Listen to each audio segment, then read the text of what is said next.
Okay, you are live and unmuted. Okay.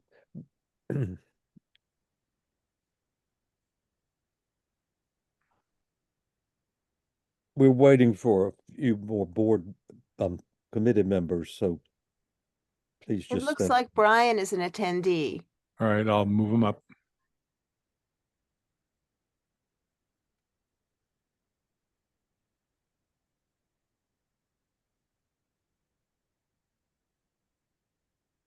And I don't see Andrew, but I see Dina.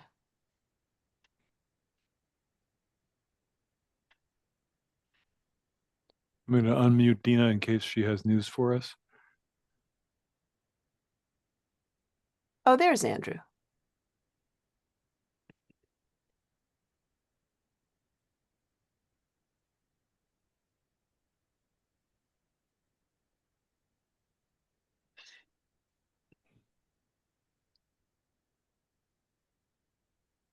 Andrew, thank you. We just thought you shouldn't hang around until the very end, where we arbitrarily had it. Am I correct that the action is to endorse the letter the way that we normally do?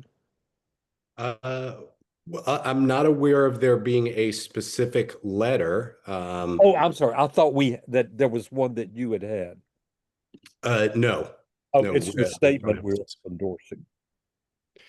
Yeah, I mean, this basically came out of a conversation with Councilmember Epstein's office about the state of disrepair for that individually landmarked building at 34.5 East 12th Street. And he suggested that the community board would be a good place to kind of start the investigation / discussion of why that building has been in a state of disrepair for 20 years and what can we do about it. Okay. Just give that as briefly as you can, and we'll decide whether we do a resolution for the moment and send it as a letter, or we wait some moments and we can Great. talk about that. Well, thank you very much. So coming out of a conversation, as I said, with Councilmember Harvey Epstein. It's not yet. We haven't started the meeting. Oh, okay. I'll wait. Sorry about that. Dress rehearsal. That said, Chanel, you actually do have a quorum right now because you have 7 members and 4 are online. And I suspect you'll correct me, but I suspect that Eugene is absent with notice today. That's correct. He will Okay. not be. This is Community Board 2 Manhattan Landmarks Committee meeting. It is the 3rd meeting of this month, in fact, of this week, and it's being held by video only. And the look for a notice from the community board about when meetings will resume, either in person only or hybrid. The first item tonight is 34.5 East 12th Street, the Police Athletic League building, a building that's been derelict for some time. And Andrew Berman from Village Preservation is going to give us a sort of preview or a talk of where things are now and what we might do. Andrew, Excellent. thank you. Yes, thank you so much for having me.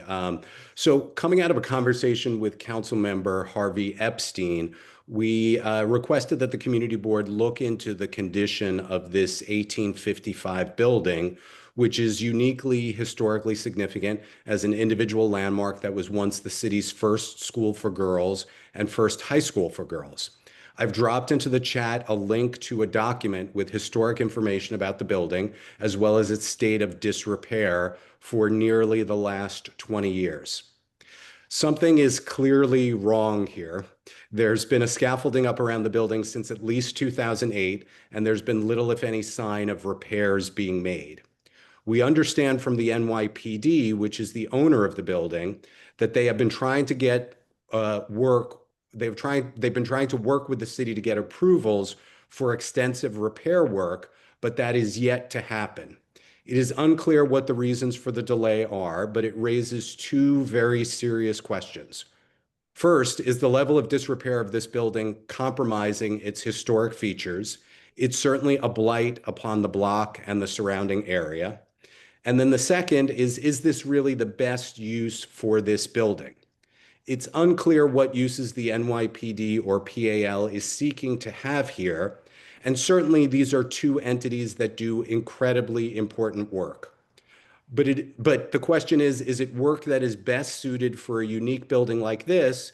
And might there not be an alternative use for the building that could both see it finally repaired and have it serve a public purpose that truly takes advantage of the incredibly rich history and the unique location of the site? There are no doubt no simple or easy answers to these questions, but we think they need to be asked and addressed. Our hope is to, at the very least, see the building repaired in a more timely manner than the almost 20 years of little or no progress up to this point. But we also think there should be a conversation about its future and the best use of such a unique and historic publicly owned asset. Thank you.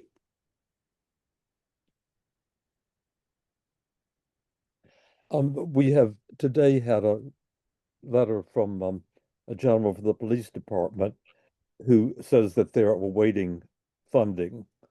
It's more complicated than that, but that's the essence.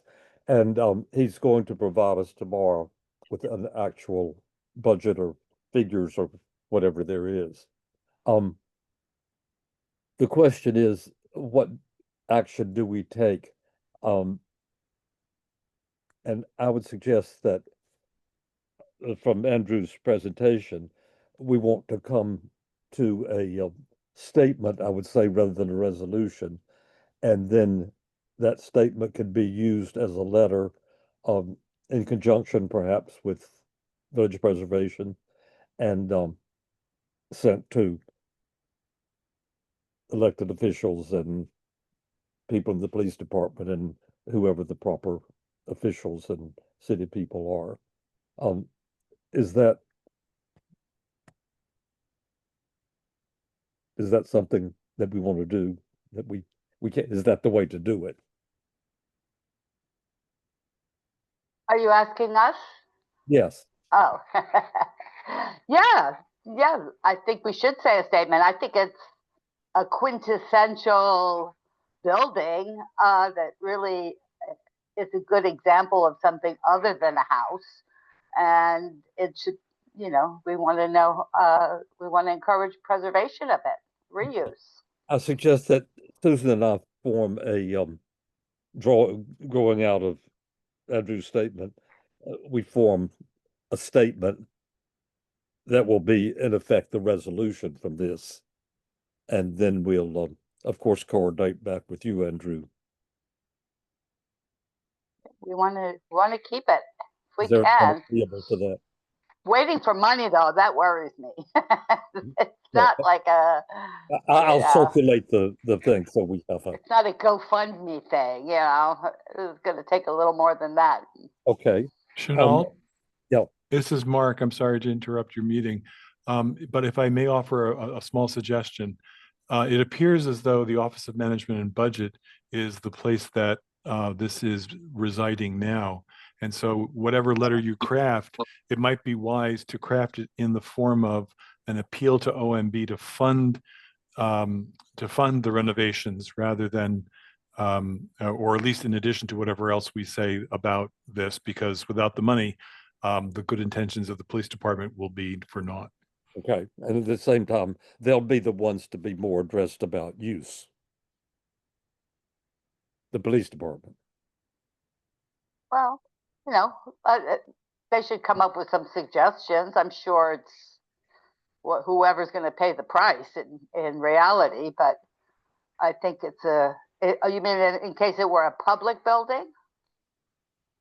Okay, we can go back through this in the business session if we need to. Thank you, Andrew. We'll be back to you presently. The first application is for 3 East 10th Street to replace windows and install a rooftop pergola. When the applicant's been updated, we'll go.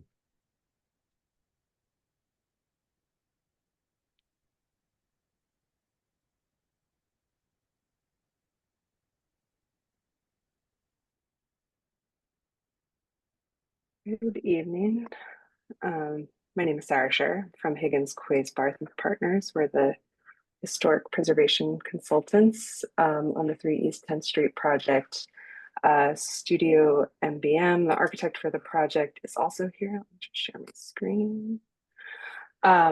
Just also want to quickly thank you for seeing us, and I recognize you've met 3 times this week and your dedication is just truly exceptional. So thank you for that. Proposal before you for 3 East 10th Street is actually just a pergola for this evening. 3 East 10th Street is located on the eastern end of the Greenwich Village Historic District on the north side of East 10th Street between 5th Avenue and University Place. The house was designed by architect George E. Harney and constructed as a pair with 5 East 10th Street in 1890. This penthouse at the top was original to the building, though was reclad in 1938 and raised up a little when the building was converted into apartment units. This is an aerial image showing the house, which is located right here. So that penthouse extended back to be in line with the rear facade, which you can see here. That rear facade was refenestrated in 1938 with that alteration to apartment units. So we didn't have a photo before the mock-up went in place, but previously there were landmarks approved mechanical units that sat at the back of the rear facade, which you can see here. The house is adjacent to a larger apartment building, and there is a stair bulkhead located here on the western end of the roof. Here are 2 photos of the roof. The one on the left looks towards the front facade. The one on the right looks towards the rear facade, and this is the bulkhead on the side. And here are existing and proposed roof plans. Existing on the top, showing that area of mechanical units that was previously situated at the back of the roof with a mechanical screen behind. And on the bottom is the proposal, reducing the number of units to just a few that would be situated behind the bulkhead at the western northern end of the roof. And then a pergola that's approximately 15 feet wide and 16 and a half feet deep, located at the rear of the house. In elevation, we can see it here looking towards the bulkhead. The new pergola is about 10 feet 2 inches in height, and that's to allow for the 9-foot minimum height for the FDNY code, so that FDNY can go underneath the pergola with equipment. And here's another elevation looking towards the front of the house. Here's the cut sheet. This is an off-the-shelf pergola that will have a black finish. The architects have designed a system so that there's not a permanent attachment to the roof. It can be easily removed and reinstalled when needed. And then, of course, we did a mock-up to look at visibility, and it is not visible from anywhere except for this 11-foot gap, which serves as an alley for the larger apartment building at the corner of 5th and East 11th Street. And here is that view. So here is the mock-up, and here is the pergola. So you can see the pergola, but it's for a minimum amount of distance, and it is over the rear of the property. And that's it. Happy to take any questions you may have. What is the material, please? It's metal, steel. And is the, Yeah. I couldn't quite tell from the drawing, is the mechanical equipment beside it? It's not visible. So here it's, yeah, this is the mechanical equipment here. Okay, and that's behind it, or I don't have the orientation. Sure. So Is it it toward would the back of the be, house from the pergola? yes, it's on the back of the house. So it would okay. be like right here behind this apartment building. Yep. So they're all being moved. Hey, are there questions? Yes, are they Yes. moving? All the units are being moved. Is this pergola It's going to? reduction in units too. Oh, I see. Good, good. And the pergola, is it going to be covered or just open? It's a mechanical system, so it's sort of like slots that can be closed or open. Like a louver type Like of a louver, yeah. shutter or Mhm. something. And Exactly. also, are you planning to plant anything to grow on this, or it's just a sort of architectural The object? plan is to I don't know if the plan is to plant on the pergola. The architects are here under Studio MBM, if they want, if they could be promoted to answer that question. I know that the plantings will be at the roof. Yeah, I'm happy to promote them. What are they here under? Studio MBM. Okay, okay. Only because it'll look quite different if it's Sure. covered in greenery. It doesn't look very much like a trellisy thing for a plant, so I don't know. Okay, thank There you. are no attendees called Studio anything. No, no Nope. MBM either. Let's see. No MBM, no Studio MBM. Somebody just raised their Oh, digital raise hand. their Maybe hand. that's Okay. them. Yes, that's them. Sorry about that.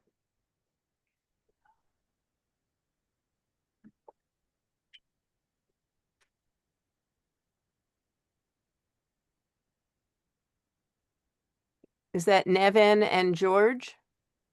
Yes. Hang on, George. I don't know who George is.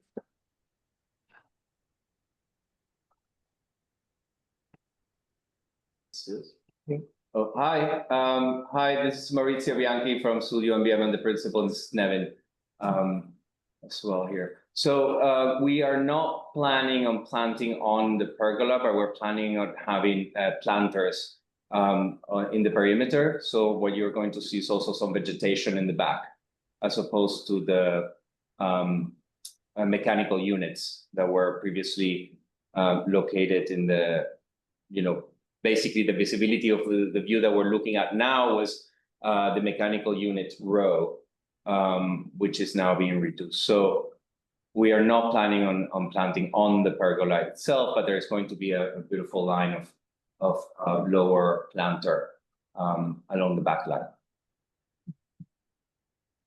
I guess our question is, from this point of view, how much foliage can we expect to see?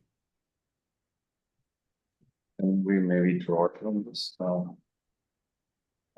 I draw here? It is. I mean, I would Zoom, assume that the height of it's going to be something, huh? Yeah, yeah. It's going to be something along this line. If it's visible, or maybe Sarah, if you can zoom in a bit, or it's fine. I think this is, let's make it Yeah, green. we see. Yeah. Mhm. Okay. So, yeah, it's something like along this line. Okay, thank you. Yeah. Are there others, Susan? Or people with questions?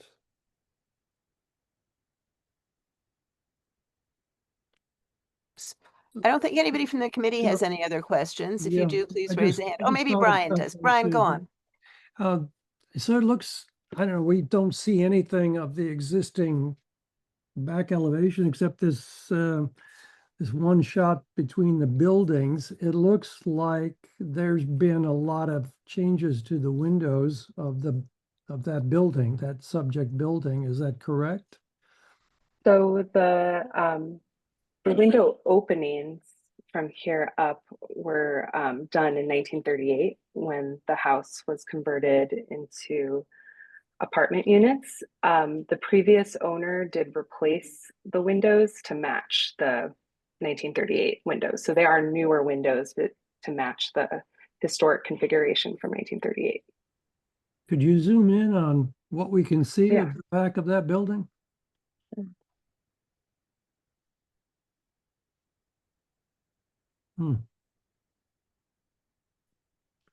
Wow, that does not look like any kind of a historic arrangement of windows.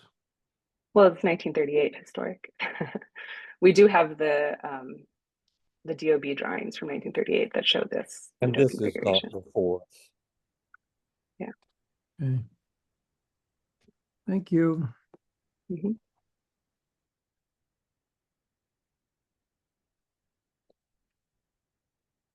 Is there anybody from the public who wants to comment? I see that George Velanakis has his hand raised, but I don't know what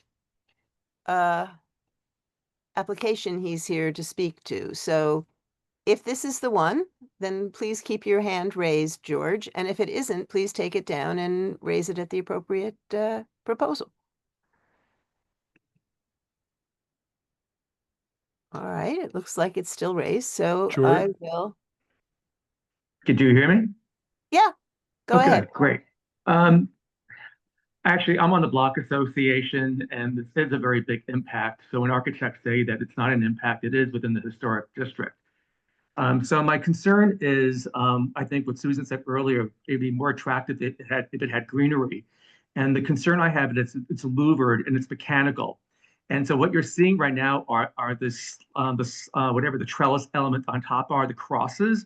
When that element is closed, it's a solid black. So when you're on the street and on the sidewalk, what you're going to see is not the transparency of the structure, but more of a solid canopy. And that's where I think we're also very concerned with. It's not like it's okay, it's just such a dominant feature by making it such a solid feature when it's closed. Right now they're showing it as it's opened, but once that mechanical system is closed for rain or protection, it is a solid black mass. So that's a huge concern that I have. So we were hoping that if it wasn't mechanical, then maybe you could grow something on top of it. But since it is mechanical, there's no way you can grow vegetation on it. Okay, Thank you. Thank you. Thank you. Are there any other questions? Okay, thank you. Can move to the next one, Chenault, and the 20 King applicant Street. has been elevated. 20 King Street, application is to restore the King Street facade, construct a two-story rear addition and terrace above the new addition, construct a roof stair bulkhead, and install rooftop railings, adjust rear mansard roof on the third floor, and replace all windows. Yes, hello everyone. My name is Evan Wiskup. I'm the Yeah, ask sir, are you going the order that of the application that I just read? I'm sorry. Can you You repeat going that? to go in the order of the various aspects that I just read? Yeah. Yes. Yeah. That helps with I order. should be. I'll relist it. I'll relist the order of elements again if that's helpful. It should be on the same track. But thank you again for the time. And yeah, to echo Sarah's comment as well. 3 days in a row. Appreciate your dedication. The building we're discussing is 20 King Street. It's between Varick and 6th Avenue, located here in the Charlton King Vandam Historic District. The block plan of the building, you can kind of see the building on the right side of the block plan. It's sandwiched between two taller non-row house buildings. And, we can see our proposed rear yard extension. This is the overall public hearing scope of work that we've been working with the team at the staff level of landmarks on. And so maybe I'll go through it again. I think the order that you listed it in was the order I'm reflecting here. A two-story rear yard addition, that's item 1. A rooftop bulkhead and glass handrails, that's item 2. That's you see it on the front and back facades. A modification of the mansard roof, item 3. Removal of metal lintel caps at the front facade, that's item 4. Installation of aluminum clad windows, that's item 5. And then installation of a stoop gate, that's item 6. These are the building is a Greek Revival building. It was built in 1841. We have the 1940s tax photos. It really only tells half the story because the building at this stage was, almost 100 years old. And so we were able to, pull earlier photos back in time during the 6th Avenue extension, showing the mansard roof and some of the rear yard elements, as well as photos down King Street. Just, we have this very unique photo and the oblique angle of the front of the building. And you can see the old Congress Street as well in this view. Here's a view of the rear yard as well, with the building called out, the blue arrow of the rear yard with the mansard roof, as well as, if you're looking north from McDougal Street. Here's the building today. This is the front facade on King Street, and you can see many of the elements look the same as the 1940s photos, but look slightly different than that 1927 photo. Here's the backyard, standing within the property, looking at the backyard facade. You can see the mansard roof, as well as the fenestration in the building. This is standing within the building, looking back towards the backyard. You can see a glimpse of 6th Avenue to the left. This is the eastern property line when you're standing in the backyard, seeing 18 King and Charlton Plaza. And then this is 9 Charlton facing south in the backyard. And then facing west, seeing 22 King. So you can kind of see the building is sandwiched between these taller buildings. So I'll walk you through the overall proposed work in a bit more detail. Again, this is that slide showing the overall elevations. This is the existing building section with the proposed demolition scope of work. And this is the proposed addition, and you can see the bulkhead as well as some of the interior elements that we're proposing. And here's another section as well. You can see how we've kind of navigated the stairs on the inside. One of the really important things to— Please give us dimensions as you go. Oh yeah, I'm so sorry. This is a 20 The, foot, a the 20 lower foot floor and the upper extension. floor. Yeah, it's a 20-foot extension in the backyard. I apologize. So one of the really important components of the project has really been to restore the historic elements that really feel like they've faded away over time. And one of the reasons that I say faded is we look at the designation report, and it specifically calls out our building at 20 King Street, as well as 40, 42, and 44 King Street, a little bit down the block, as kind of ideal, great versions of the Greek Revival style. And so we've really looked down the street at the Greek Revival elements, the rusticated base, the ironwork, and we're working with the LPC staff on a handful of these elements. And that's, kind of helped us inform some of the design decisions that we're looking at making on the King Street facade, as well as in the rear. And one of the things that we've been particularly focused on is the lintels. There's an existing metal covering on historic degraded lintels. So we did a handful of probes exposing those historic degraded stones. And our proposal is to replace those stones with very similar stones in the project at 54 King Street that was approved by LPC with a brownstone finish, both at the lintel and at the sill. And another really challenging component of the project that's been really hard is the homeowners love the building, love the block. They're so happy to have moved to the neighborhood, but they've experienced some real security challenges. It's a younger family with a younger infant child, and they moved in the fall of last year, and they experienced a break-in and actually someone intruding the home while they were sleeping at night. And then one of them was mugged in front of their home, and they experienced ongoing loitering. And so security is a real challenge in this project. And it's something that we've been really sensitive towards just from a safety standpoint. And so one of the components that's part of our proposal is a stoop gate at the base of the stairs. And here's an enlarged view of that. It's in keeping with those Greek Revival styles that we're seeing in the ironwork down the block, but removing some of the overly ornate gate expressions like the pickets on the top, and we've connected it to the new newel posts that we're proposing just in a handful of very sensitive moments. Is the mechanism automatic to close? Yeah, it's on self-closing spring hinges.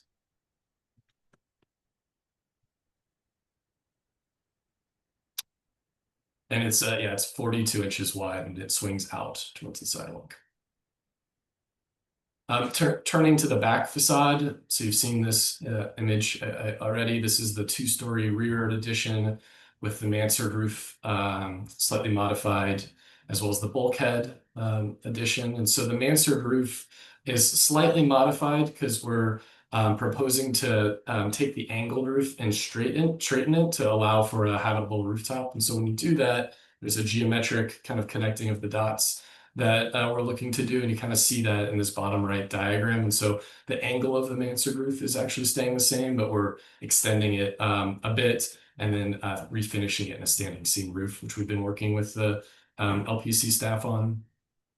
And then kind of what I mentioned earlier, like there's something really fascinating about the relationship of this particular building and the 6th Avenue extension that occurred in the 1920s. You can see in the 1894 Sanborn map, the kind of before version of the urban makeup before that occurred, and then in 1955, kind of after. And there's this kind of surgical, almost cleaving that occurred of this part of the city that we're really looking to respond to and be really sensitive towards in the bulkhead massing. And so we created this sculpted bulkhead massing that's very much in response to that.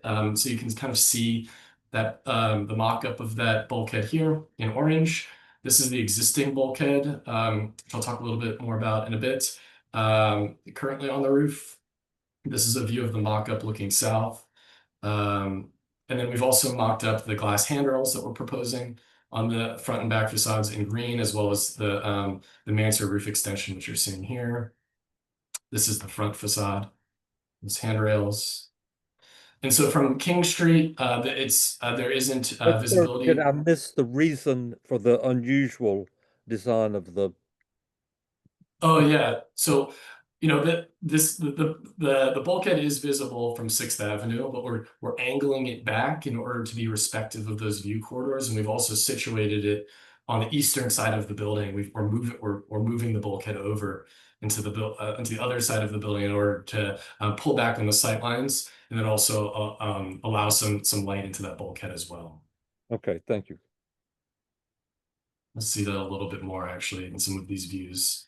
So the view across the street, there is no visibility. When you walk about a third down King Street, you can see just the top of the rail, just slightly where the cornice sets back. And then you really have to walk a bit closer to Houston to see that glass handrail in elevation, a bit more detail. And then, yeah, kind of what I mentioned, like something really interesting is, when you weight the bulkhead to the eastern side of the roof, you narrow the view corridor to see the bulkhead, just given the situation around the building. So we've intentionally done that in order to reduce the visibility of those elements. And it's tied to kind of some of the incidental views that you see along 6th Avenue between Canal and Carmine, where that extension was made. There's all kinds of different backyard elements and views that you see in different properties. And so we're kind of accepting that that's something that will occur in our building, but trying to, do our best to work around those view corridors. And so, when we're standing all the way back to Spring Street, the mock-up is built in this view, but it's very difficult to see, just given some of the shadows and the vegetation. It's kind of all times of day. And then when you move closer to the building, this is at the corner of Prince and 6th, you can see the mansard roof, as well as the handrails. And then when you cross the street is when there's visibility to this bulkhead. And then a bit closer across from Charlton Plaza. And it is important to note there's a CMU wall and a chain link fence just separating Charlton Plaza from the backyard of 20 King Street, and that's kind of masking some of those views to that extension. And that's it. Thank you. Could we go back to the I think the best thing is the original section that you showed. Sure thing. Yeah, sure thing.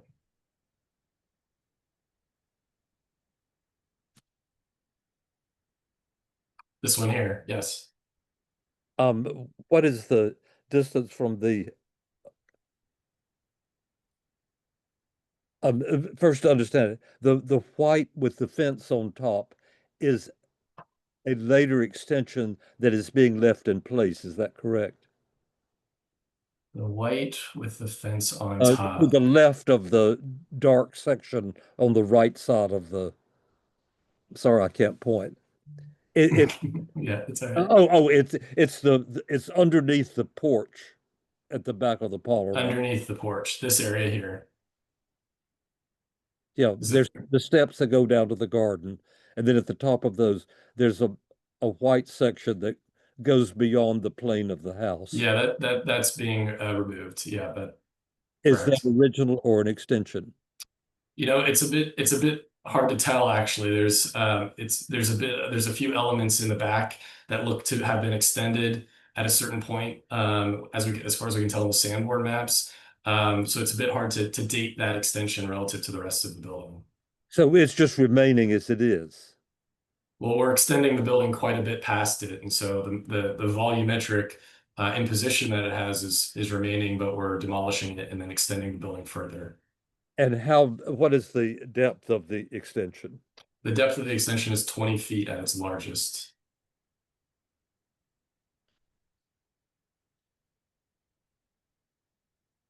Okay, and that's all I have for the moment. Oh, the windows in the back. Sorry, if you go to the last. Sure thing, yeah. Oh, wait. I'm sorry. Go back. That's what no, back to the extension as is to be built. There. That's what we're after. What is the distance on the basement floor from the existing building to the end of the extension? It's 20 feet.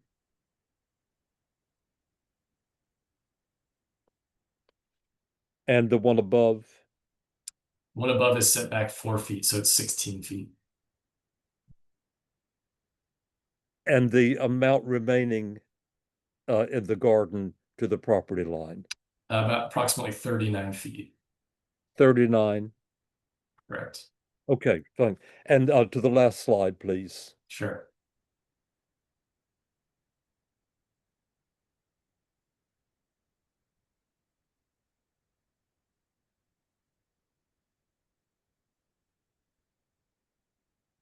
The windows on the rear, they look sketched. What are they actually? Are they on the lower 2 floors? Or I mean, are they? How do they open, or what do they do? these are lift and slide steel frame doors on the lower 2 floors. And these are double hung windows on the 2nd floor and casements on the mansard roof, and then double hung windows that were just, those are 1-for-1 replacements. What's currently there. Okay, that's fine. Thank you. From the committee. Leave this slide up while you're talking. Sure thing. Well, so this is a new glass arrangement on the rear facade, correct? On the lower 2 floors, Yeah. correct. And then there's a door on that 2nd floor. That's just lowering of the windowsill. All right. Well, I would say there's very little historic influence, obviously, on those. So we would prefer smaller windows and something that reflects the 3 across above, and so it looks like a garage or something. It's really not in keeping with these historic houses. The other comment I would have is just, I understand about the gates on the sidewalk, and it says here that it'll swing into the sidewalk maybe 36 inches when it gets past that bottom step. But also there's a lot of trees on this, and I would think it would be helpful for everyone if the sidewalk and the trees and some of the sidewalk fixtures were shown, because it's a big gate, 42-inch gate, even though it only swings in 36. It's like takes up half the sidewalk almost. So, it's a little big in my opinion. It could be smaller. When you're moving, they lift it right over. It's not like you have to squeeze a washing machine through there. They just lift it right over. So if you could, I would suggest reducing it, even for the occupants. Swinging a big gate is more effort than just a little one that you can come in and out of easily. And that's it. I don't have a problem with the other things. Thank you. Brian, go ahead. Thank you. I was wondering about the front facade work, also on the gates. So the detail of the gate, or in that elevation that's showing right now, it's a little unclear, but doesn't seem like the gate that you're introducing to the stoop quite matches the rest of the fence along the areaway. Would you say that it's going to all match? Yeah, maybe let me get just, I appreciate that question, Brian. Let me maybe just jump back to the enlarged view of those elements. And they're matching somewhat is a good way to put it. So you can see the proposed gate has many of those same elements on the ironwork fence, and the gate itself simplifies some of those elements. And so we've removed the pickets on the top just to make it read more like a gate and less like a fence. Oh, so you're saying that the top rail at 33-inch height is going to match the height of the rest of the fencing along the areaway? Correct. That's as close to a one-to-one match as you can get, and then there's removal of those pickets on the top. And I saw the note that those newel posts at the stoop, bottom of the stoop, are going to be new. Can you show anything about what's there now? Yeah, why don't I flip back to the current photos?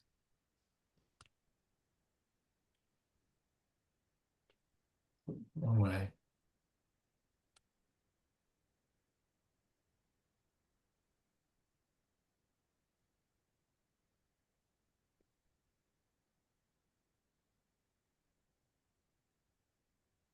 Oh, you can kind of see it. Actually, you can't see it in this photo. I'm going to go to the 1940s photos, Brian, and you can see it there. It's the same condition, actually. You can see in this photo. Well, actually, girls are standing in front. Yeah, So that's funny. there are no newel posts there. I'll answer your question. There is nothing currently in place. It's ironwork that comes straight down. Okay, so a little mystery there. I guess my only other comment then is we really like to see wood windows replaced with wood windows. No matter what's there now, I'm sure it was originally wood windows on the front facade. And unless you can give me a really good reason for changing the material, we would prefer the wood. Yeah, we're really sensitive towards the acoustic properties of these windows, just given how much noise is on this block. This is a thoroughfare for delivery trucks, and it can be really, really noisy throughout the day.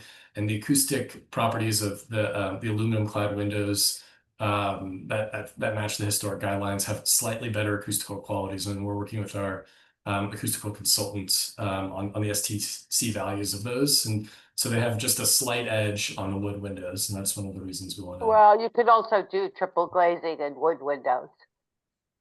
That's true. There's like a variety of storm windows and many different No, features. storm windows are no good because they eliminate the beauty of the building. I think if you either do triple glazed wood, I didn't even notice that. Thank you for saying that. Absolutely, wood is a preferred element, and if you're talking about a slight difference, you're going to need to put earplugs in anyway. But I think you should just upgrade the windows to be higher acoustic treatment. Got it. Okay, and thank keep you. it wood. Keep it wood. Keep it wood.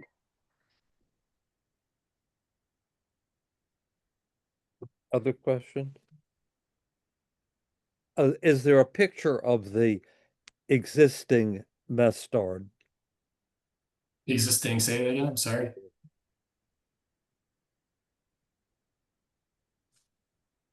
What the existing? What are you looking for a photo of? I'm sorry. I didn't catch it. Existing rear photograph. Existing rear. Yes, this photo. Yeah. And are you changing the windows in the mansard? No, the window configuration remains the same, but we are replacing them. Are there further questions from the committee? And Susan, if you'll shop around for others. There don't appear to be any other questions from the committee, so we'll move to the public, where Pete Davies has his hand raised. Hang on, Pete, and will get you.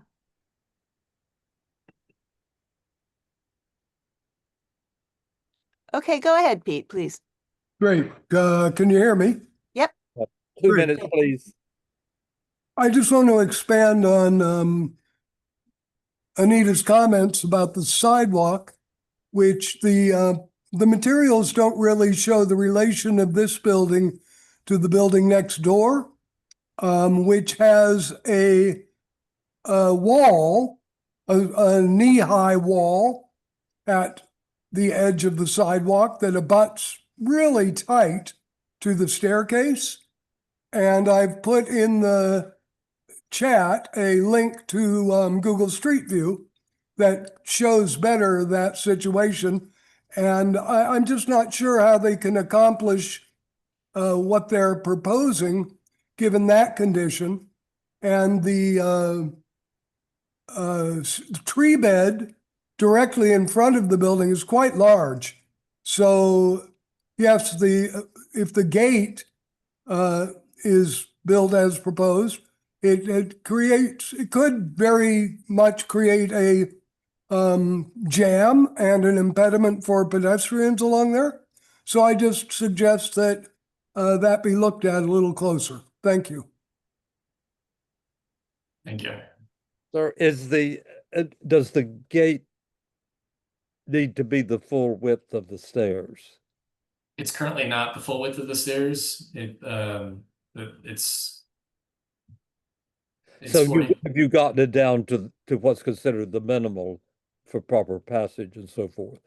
42 inches is comfortable without being too tight. If you're bringing in something like a stroller or groceries and you have your hands full, Okay. and so it's we're kind of in between in my mind. Are there further comments? Yeah, just remember, this is a little tiny building, little tiny sidewalk. This is the village. We don't have like the grand, easy operation. I appreciate it, especially with the stroller, but if you could get it down, I think everyone will be happy, or even the users. Understood. Thank you. Okay, anybody else? All right, there are no more raised hands. So Chenault, I think we can move on to the next proposal and thank Evan. Thank you, Evan. Thank you very much. The next application is 354 Bowery, also known as 354 Bowery Street in many of the documents I noticed. The application is to construct a cantilever over 354 Bowery as a part of a new residential building that is not including in the NoHo Historic District Extension at 56 Great Jones Street. This is, I'm sure, the first we've had of this, that the coincidence is that the building that's being constructed is not in the landmark district, and the building over which the cantilever would extend is in the landmarks district, and that is the aspect that's before us. Please begin, Valerie, thank you. Yeah, I can start, and Chris Fogarty, I think, is also on as a panelist, and he'll actually be presenting, but and I'm Valerie Campbell from HSF Kramer. We represent the owner of 56 Great Jones. This is an application for cantilever, and Landmarks has jurisdiction over anything that is built on or extends over a landmark site or within the boundaries of a historic district. Landmarks has reviewed several cantilevers, and we'll have some examples of those precedents in the past. And what they look at when they have a cantilever application is they're not reviewing essentially the building that's off the landmark district. They're reviewing the cantilever and the impact it has on the building that is in the historic district or the individual landmark. And when they've looked at these in the past, they focus on, you know, how visible it is in conjunction with the historic building underneath,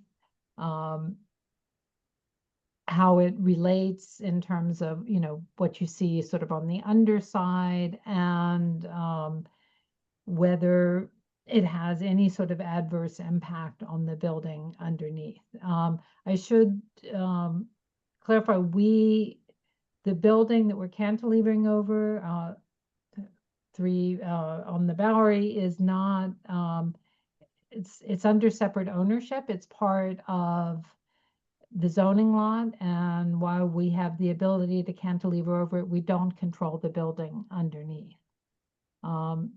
And the reason in this case, which Chris will go through in more detail, for the cantilever, it allows the owner to develop about 5,000 more square feet in the building. But more importantly, it sort of allows for better apartment designs, and it allows us to increase the number of affordable housing units in the building. This is the building at 56 Great Jones is an MIH development and subject to option 1, and 25% of the apartments or the floor area will be affordable housing, you know, consistent with HPD and New York City Planning Commission requirements. So with that sort of preface, Chris will actually show you what we're planning, what the application is proposing. Hello and welcome. Thank you for everyone for having me here. I'm going to share my screen, make sure I can do this. Bear with me as I get this together.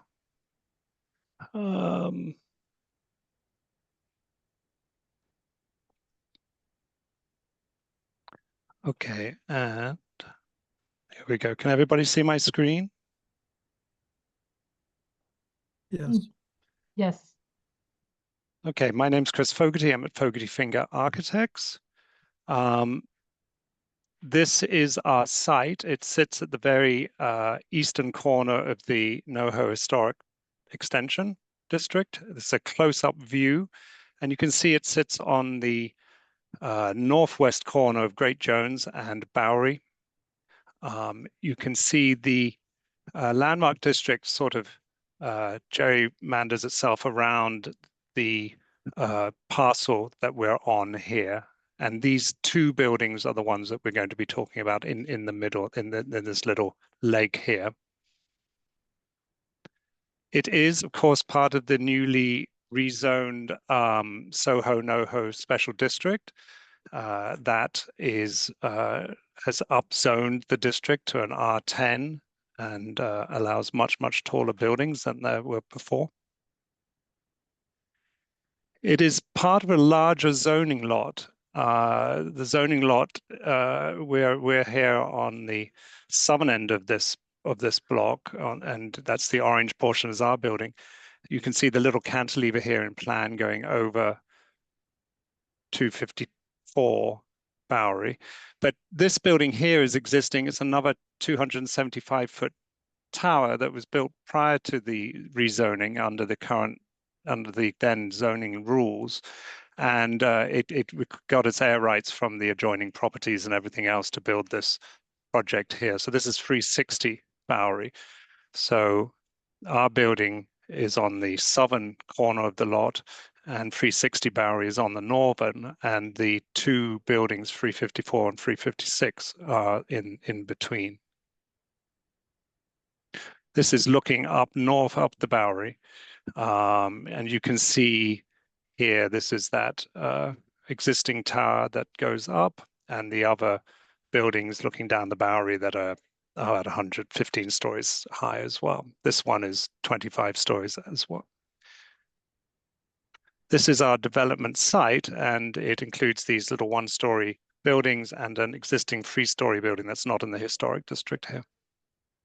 And this is a montage looking across the street. It's not a really, you can't really get far back enough to see this, but this is that existing tower, the two buildings that are in the landmark district. One has a big billboard on top, the 3-story building and the 1-story building. And again, this is our portion of the development parcel.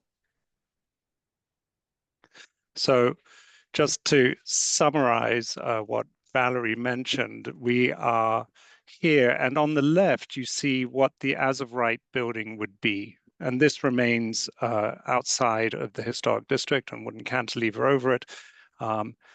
It's about 100,000 square feet, the building, and we're doing about 94 rental apartment buildings. This isn't a condo building. This is a multifamily rental building with retail on the ground floor.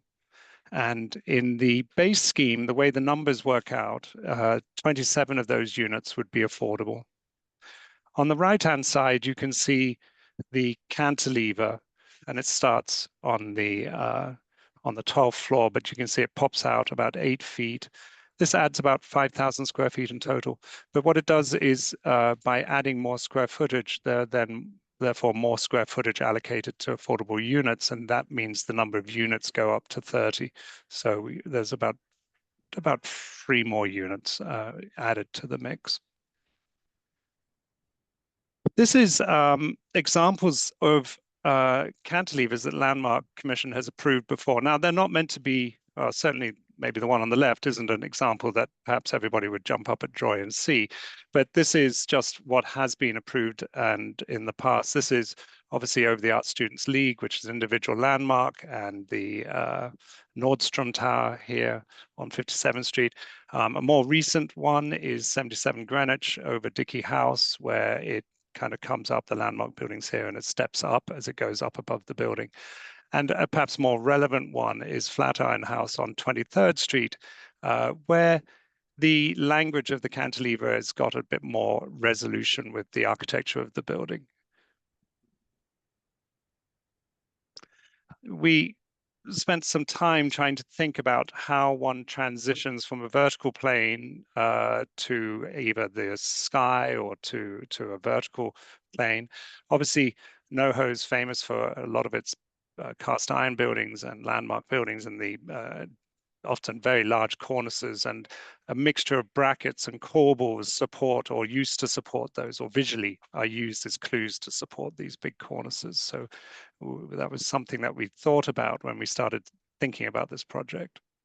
So here's a kind of dead-on diagram elevation of the project from Great Jones. I'm not here to say that it's relating contextually to the neighbors along Great Jones Street. It's outside of the district, but you can see the ground floor retail, the fenestration on the 2nd and 3rd floor remains a single-story expression. That changes to a double-story until it sets back at about 145 feet. A portion of the facade continues at the street line up to the very top, and the remainder sets back 10 feet on Great Jones. This is the more relevant drawing where a similar vertical expression happens on the street. And on the left-hand side, this is the as-of-right scheme, and these are the 2 existing buildings, and then this is 360 Bowery again. And so at this separation point, there's a deeply recessed windows as it breaks away, and then it turns into this slender element that goes to the sky. And then here you can actually see what's really happening with the cantilever. So it's just shy of 8 feet deep. It's 71 feet above the existing buildings. It starts at the 12th floor and goes to the top to the 25th floor.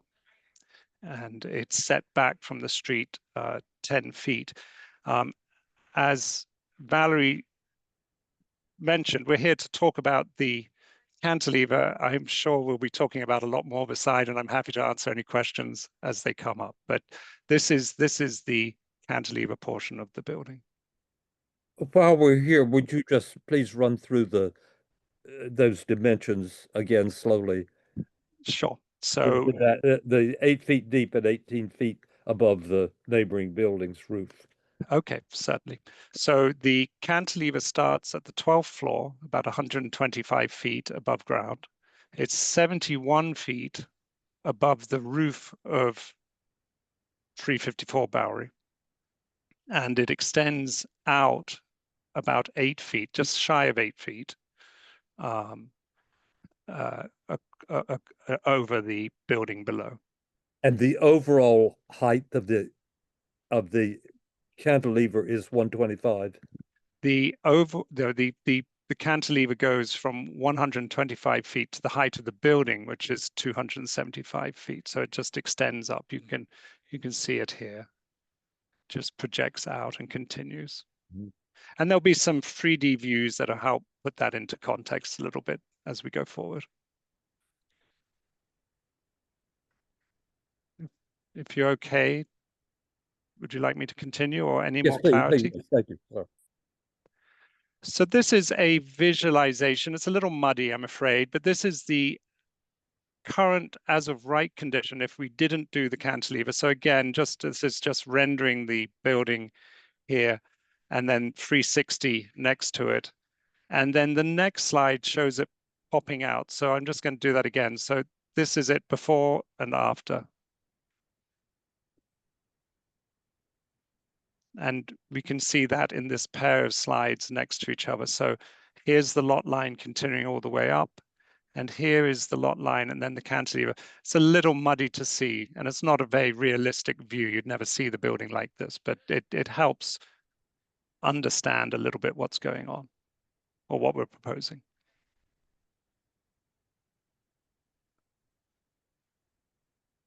This is looking north up from the Bowery at the site as we're proposing to develop it.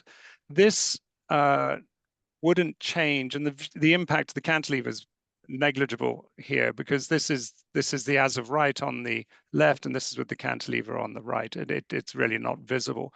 The building is material-wise, we're imagining it's a light natural material, either limestone or porcelain, maybe a terracotta storefront base with glass for the retail, but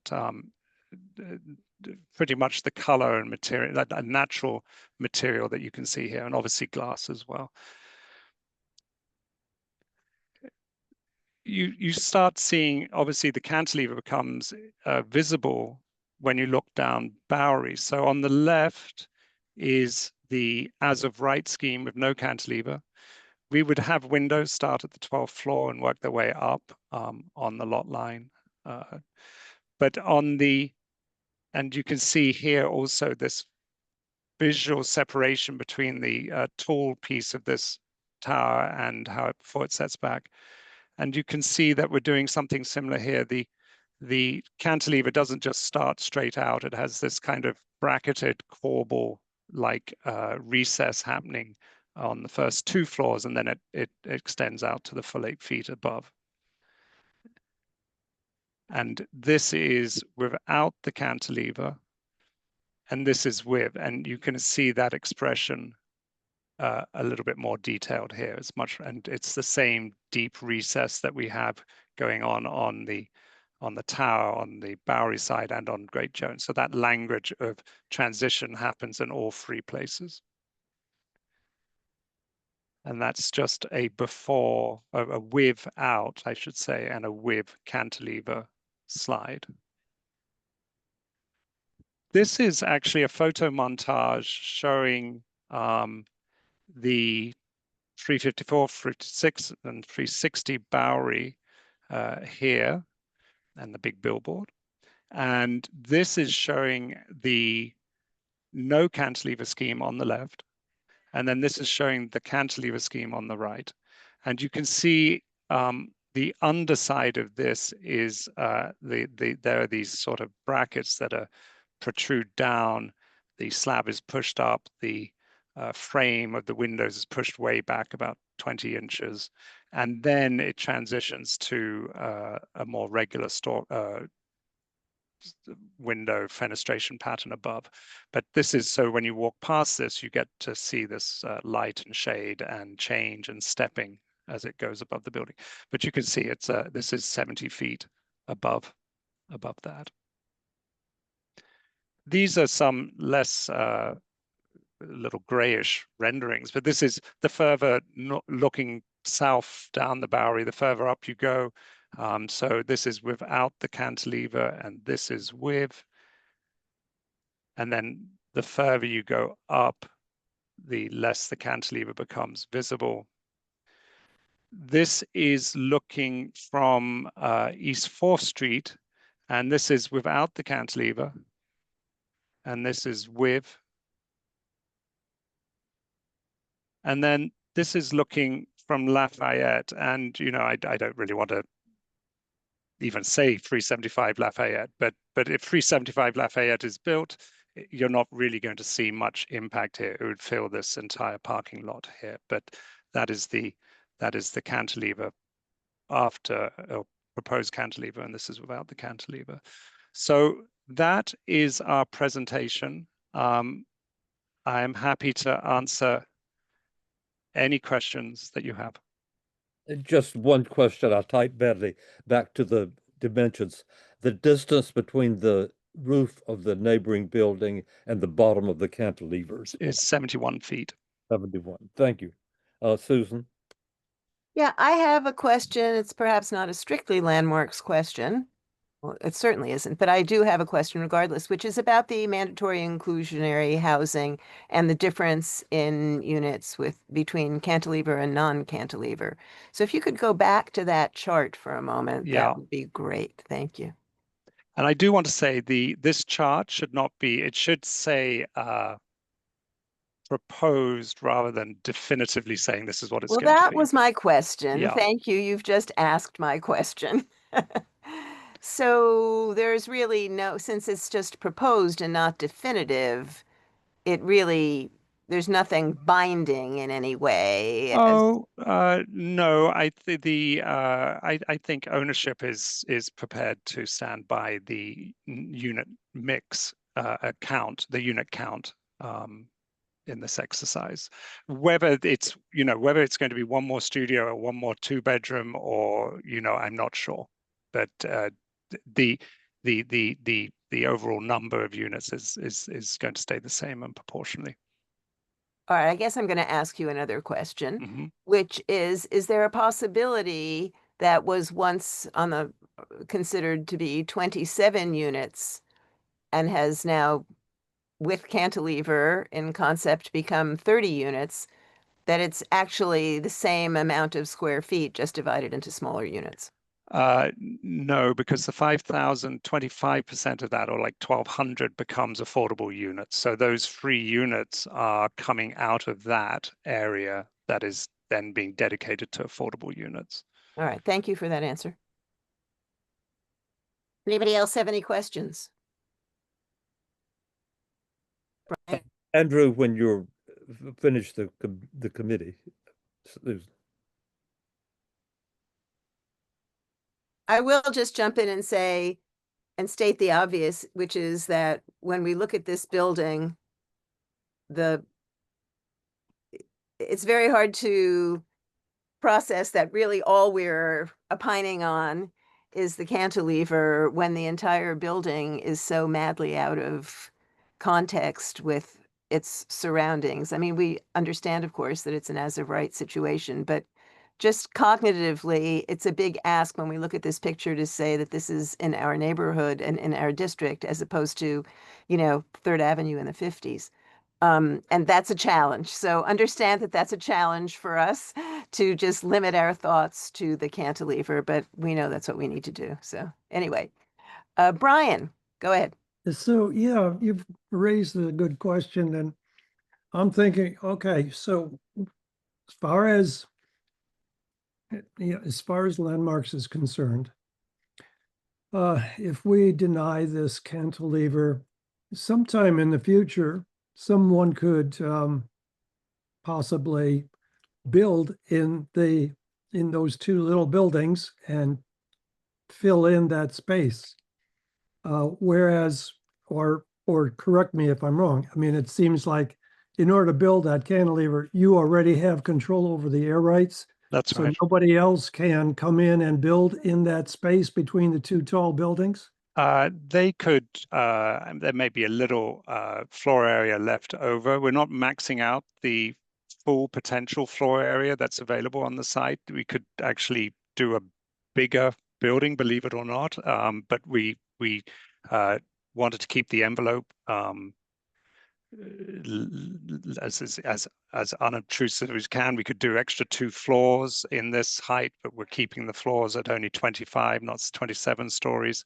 So there's a little bit of floor area left over, but my guess is at the very best that they would add a 1-story addition to both buildings, being landmarked, as everyone knows. I guess my other landmarks type of question is that it seems that there has been no attempt whatsoever to match the character of Great Jones Street and only to match the character of that other 25-story new building on the other corner at Bowery. And, you know, as far as Bowery is concerned, maybe that makes sense, but it doesn't seem to make sense for Great Jones. And I'm asking a rhetorical question, perhaps, how much consideration was given to the architectural character of this new building to fit the neighborhood of Great Jones? You know, I think it's a very good question. And you can see that the window fenestration, the window pattern, there's a slight curve at the bottom of the windows. There was a sort of separate package that isn't really, because we're only talking about the cantilever, isn't talking about the design of the building, but that language came out of looking at some of the cast iron buildings, and the opposite happens where the little arches happen at the top of the sash windows. And we thought that was an interesting part of that cast iron language. There is no way I'm going to tell you that a 25-story building is going to happily fit into the context of Great Jones Street, and I'd be lying if I said it did. But we did think a little bit about the way that the windows on the first, second, and third floor, at least the building changed in scale a little bit. And in fact, you can see here that this little neighboring building here, our building sort of transitions from a 1-story window to a larger. Again, you know, I don't want to be a glib architect. We are not saying it's a truly contextual building in any way, but we're trying and we're thinking about it. And I think we have spent a lot of time, you saw some of those images, thinking about lot line conditions. This is not a building that's going to have any sheer blank walls looking onto the neighborhood like 360 does. Currently 360, the entire back wall or lot line wall is one blank canvas that just goes 275 feet, and our project has windows and is lived in, and because it's residential, you can those will be active windows on all facades. And it's well, okay, I'm getting into the details of the building that doesn't fall into the historic district. Yes. So It's hard not to. I'll pass on that. That's Go our ahead. challenge, Brian. That's the evening's challenge. All right. Anita, do you have anything? Well, I personally find it very intriguing. I like the idea of the cantilever. I think it makes it kind of nice to break out of the precise lot line walls. So that's what I would say. But I'm interested in what others have to say as well. Okay, thanks. Chenault, have you asked every I have question no that you have? further. Thank you. All right. Well, we will move on to our special guest, Andrew Berman, now, and then we'll go to the public where we have Pete, Donna, and Muck, and I will call on you in that order. Go ahead, Andrew. Great. Thank you so much for letting me speak. Excuse me. I'm Andrew Berman, speaking on behalf of Village Preservation. First and foremost, I have to say this building is a gargantuan intrusion that will overwhelm and loom over the NoHo neighborhood, which it abuts. Unfortunately, almost none of that falls under the jurisdiction of this committee or of landmarks regulations, so there's only so much that can be said or done about that here tonight. However, the applicant is asking for the rather extraordinary approval of allowing the planned building to be even larger by cantilevering over the NoHo Historic District Extension at 354 Bowery, making it that much more visually intrusive and expanding its scale and impact. There have been very, very few allowances granted for cantilevers over landmark buildings, almost all of which have been in Midtown or the financial district over individual landmarks. This is not Midtown or the financial district, and as part of a historic district, its significance comes from the ensemble and the way in which all the pieces fit together. Having a 300-foot tall tower, which when you count the mechanicals, it will be 300 feet, literally hang over the district certainly detracts from that collective sense of place. When there have been allowances for cantilevers within historic districts, it's typically been for a building that makes an effort to blend into the historic district. This clearly does not. The design makes no attempt to accommodate its surroundings, and therefore I would say that I see no reason to accommodate the developer's desire for a larger building. There's no good reason to allow the cantilever, and the precedent it could have the power to establish is disturbing to say the least. The applicant says that it will increase, albeit very marginally, the amount of housing and affordable housing that this project will include. It should be noted that there is no lack of, and arguably no need for more of, the kind of super luxury units that will comprise 75% of this project. The other 25%, which are termed affordable, with their requirements that residents earn on average 60% of AMI, will be unaffordable to the majority of New York City renters, as well as to almost half of New York City residents.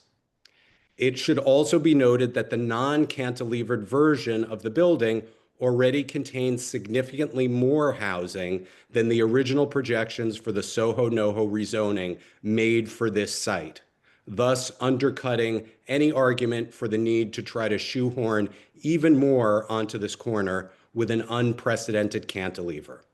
We therefore urge you to reject this application. Thank you very much. Thank you. Thank you. Now we will go on to the public. Pete, go ahead. Yeah, thank you very much.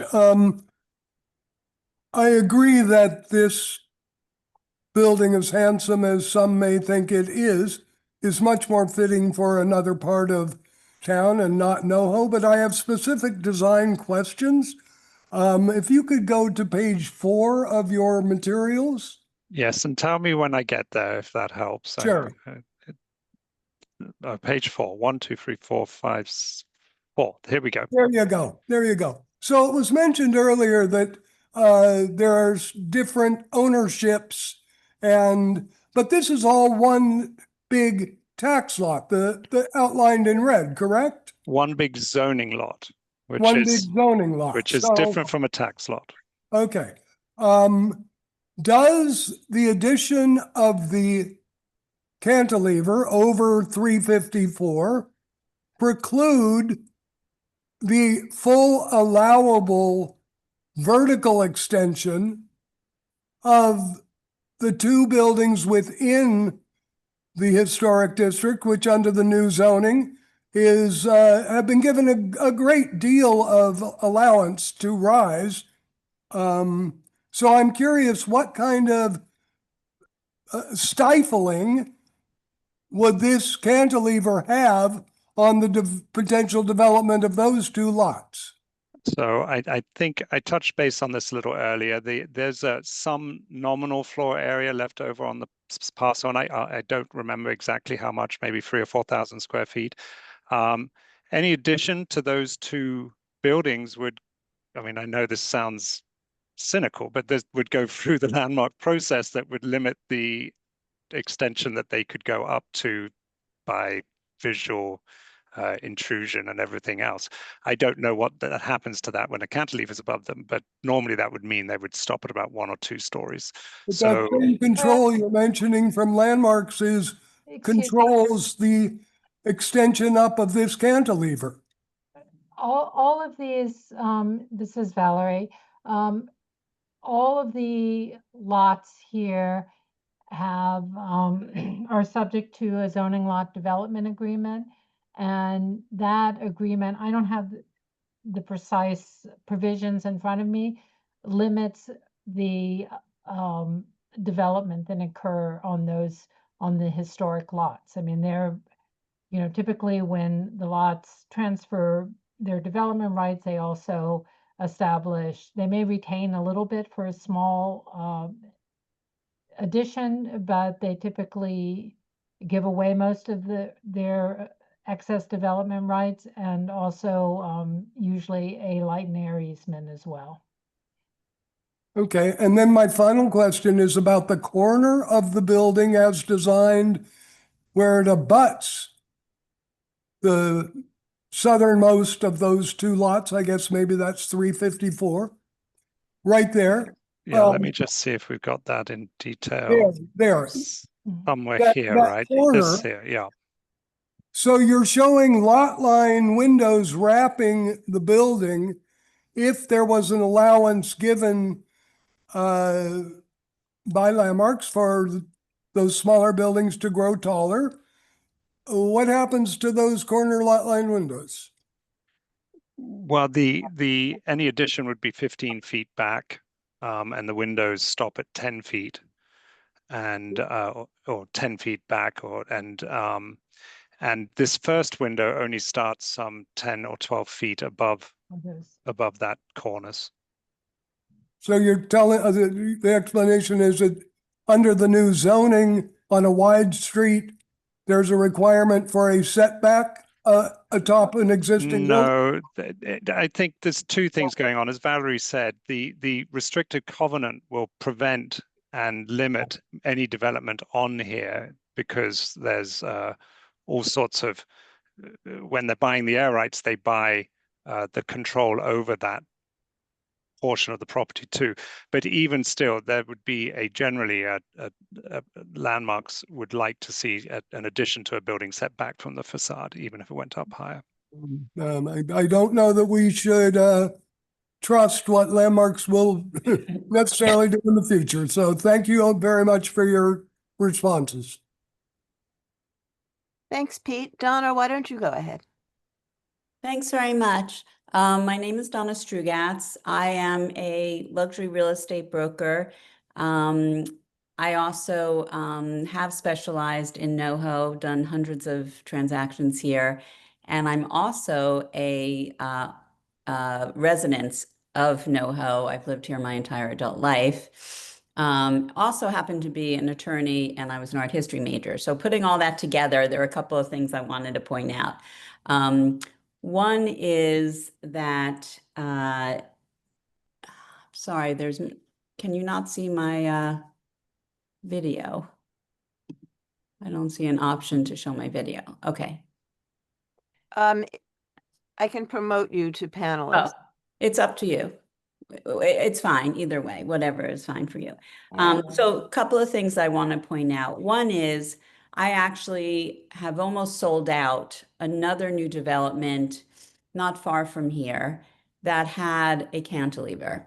So direct experience selling that. I do note that this cantilever is quite minimal in the sense that it's overhanging only 8 feet, as you said.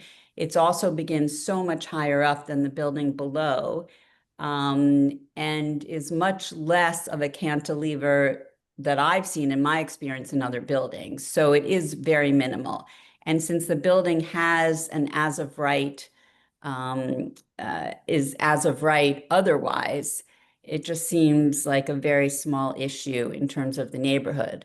I would say that many of my neighbors would prefer, as you pointed out, that the western facade have windows and have some character, as opposed to the 360 Bowery, which has been really an eyesore with that very tall building with only this lurking gray facade with no windows on it has been unwelcome. So that's fantastic that there will be windows on that side.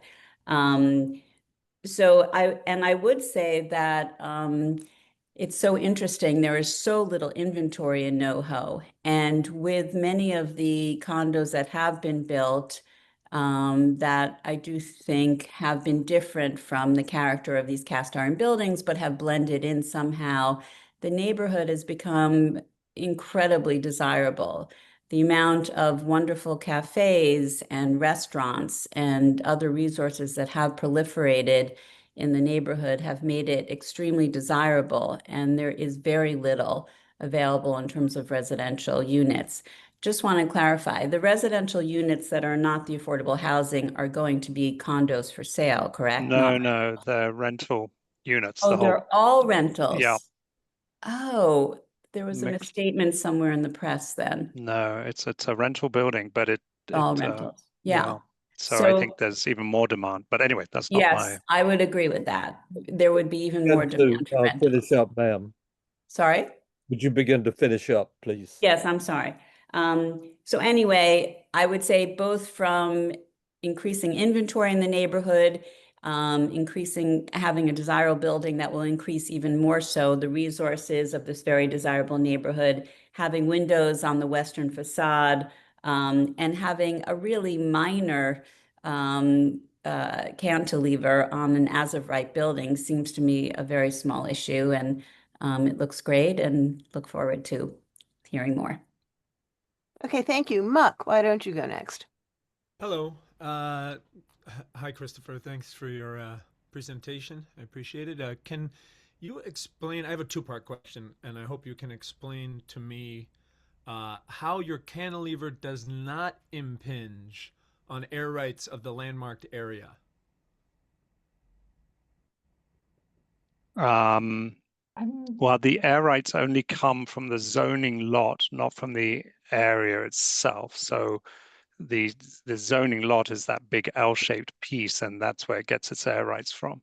I mean, in the building next to it, how does the cantilever impact the building, the tall tower next to it?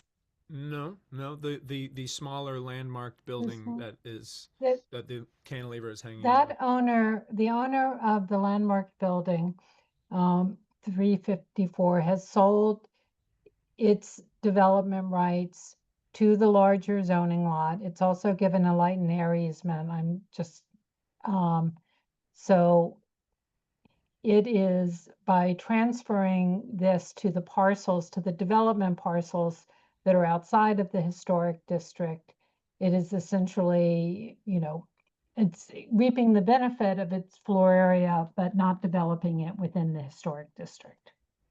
Okay, I think I understand. Also, the second question is, can you explain the effect on infrastructure that this large building would have on the neighborhood? Not only resources and civics, but plumbing, electric. If I may, sir, that is a question in another forum, because we're not concerned with the building itself. Oh, I see. I would suggest that land use is the place where that needs to be addressed. Okay, thank you. I shall place it there. Thank you so much. Thank you. Thank you very much. Stan, go ahead. I want to ask why he went to 2-story versus 1-story next door. Why is it 2-story? As an expression on the facade, I think the proportion of the windows and the vertical expression allows that to be. You can kind of see the 360 Bowery is like a 1-story proportion thing. The 2-story, this 2-story kind of breaks the scale down a little bit, and it makes the windows proportionally nicer, I feel. No, you can fool some of the people some of the time. We can only try. It does not break the scale. It's overwhelming. And as a resident of 48 Great Jones, for 55 years. As you said, we can't, the building is too big. And what can we say? Thank you. Okay, thank you. Before we move on, I do have a question. I know that I am, and likely others also are presuming that there's no precedent for a cantilever configuration like this within the NoHo Historic District. It's a reasonable presumption, but I just want to ask you straight up, is there a precedent? No, not Okay. that we're aware of. Good. I just wanted to make sure we weren't I mean, we presuming. would argue that from an appropriateness standpoint, I mean, the larger building outside of the historic district, I mean, it is as of right, it's not subject to landmarks jurisdiction. We do think that the cantilever adds some visual interest Oh, to what would please. be a, Oh, can I finish, please. please, sir? All right, Stan, I think your turn is up, so. Okay. Yeah. But Add that's some visual- BS, and you know it. All right, that's enough. Thank you. Then, Please go as on. I Go was on. saying, it adds a little bit of visual interest to what would be a flat lot line facade otherwise. Excuse me, Susan, have you recognized that more people from the public are confused what I'm hearing? No, that was the Okay. person who was just speaking was the I would like last to, public. if I may sum up, there's been so much discussion about so many things in so many ways. I just want to understand, I'll see if I'm correct. The as it were, reward to the landmark district is Valerie's mentioned that it makes, and it's been otherwise mentioned, it makes a more agreeable view across the two landmark buildings than would a flat lot line window array. And that's the only payoff, as it were, to the from the landmark's point of view. Am I correct in that? I would say from a landmarks point of view, that's the advantage, and that the cantilever doesn't, in our view, have any adverse impact on your perception of the historic buildings. Okay. It's more, it's seen sort of more in the background, you know, which would not be the case necessarily if it was a larger cantilever or lower down. Then I think that you could really get into an adverse impact. Yeah. And the moving outside of the landmarks to something that's going to come up at the board meeting, which is why I ask it, the payoff, as it were, in social worth is 3 affordable apartments. Is that correct? It is an additional percentage of the additional floor area. It's like 1,250 square feet of additional residential floor area, which we think will translate into about 3 additional units. Is not going to be the 3 units that are 400 square feet each. It's just, it allows the units to be reconfigured in a way, and to allow it, and it allows us to give slightly larger units, both overall in the building, but some larger affordable units. So there, it's rather than units, it's a formula of square feet that are gained. Yes, MIH That could be requires a divided into percentage smaller of, or increased yeah. size or whatever. Yeah, and then there Square are footage other, would be gained by the right, by the cantilever. right. I think I want to be clear about that because it's surely going to come up for discussion. Yeah, definitely. All right, some other people have raised hands. Tina, why don't you go ahead, and then Carter.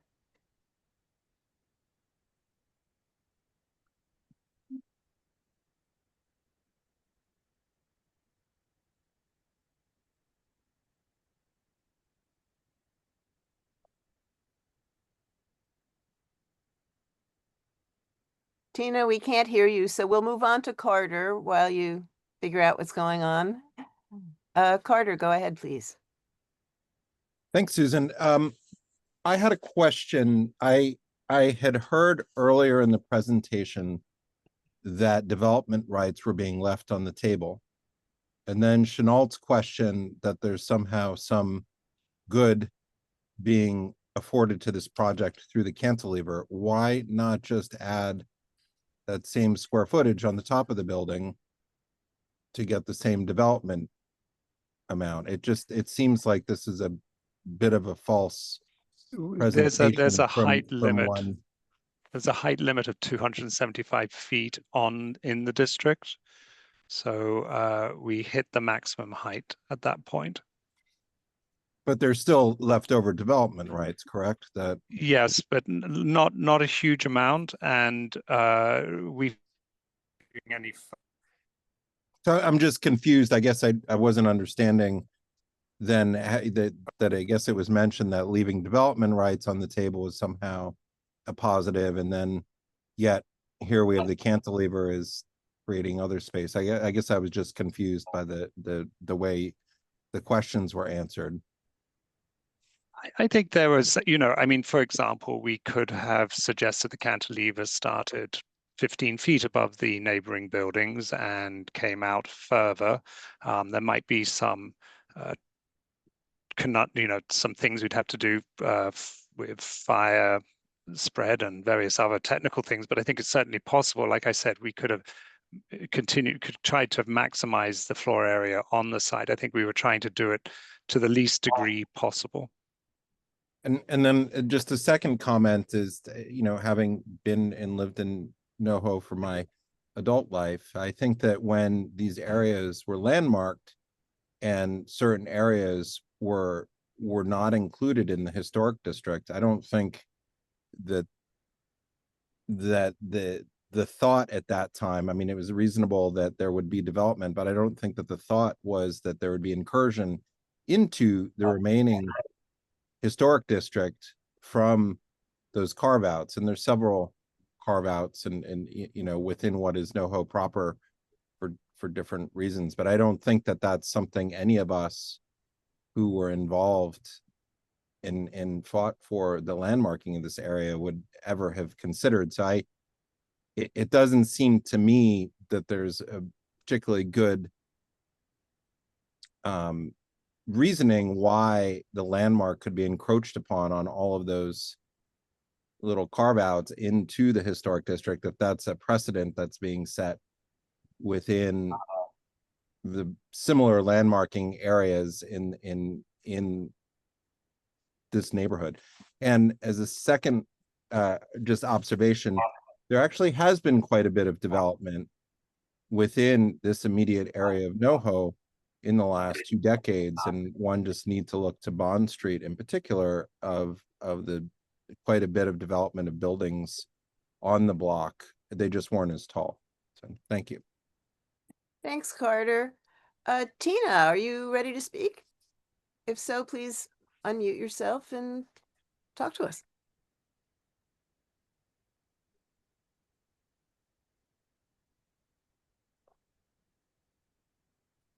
All right. Let's move on to Pete then. Yeah, I just want to point out that with or without the cantilever, the chart that shows the number of affordable units versus the other is the numbers get switched because they're now showing more units but smaller, 1 bedrooms rather than 2 bedrooms. So the larger number of affordable units can be achieved with or without the cantilever, depending on how the developer configures the units. And I think they're playing a bit of a game here to make it look like, oh, if you give us the cantilever, you're going to get more affordable units. They could get those without the cantilever.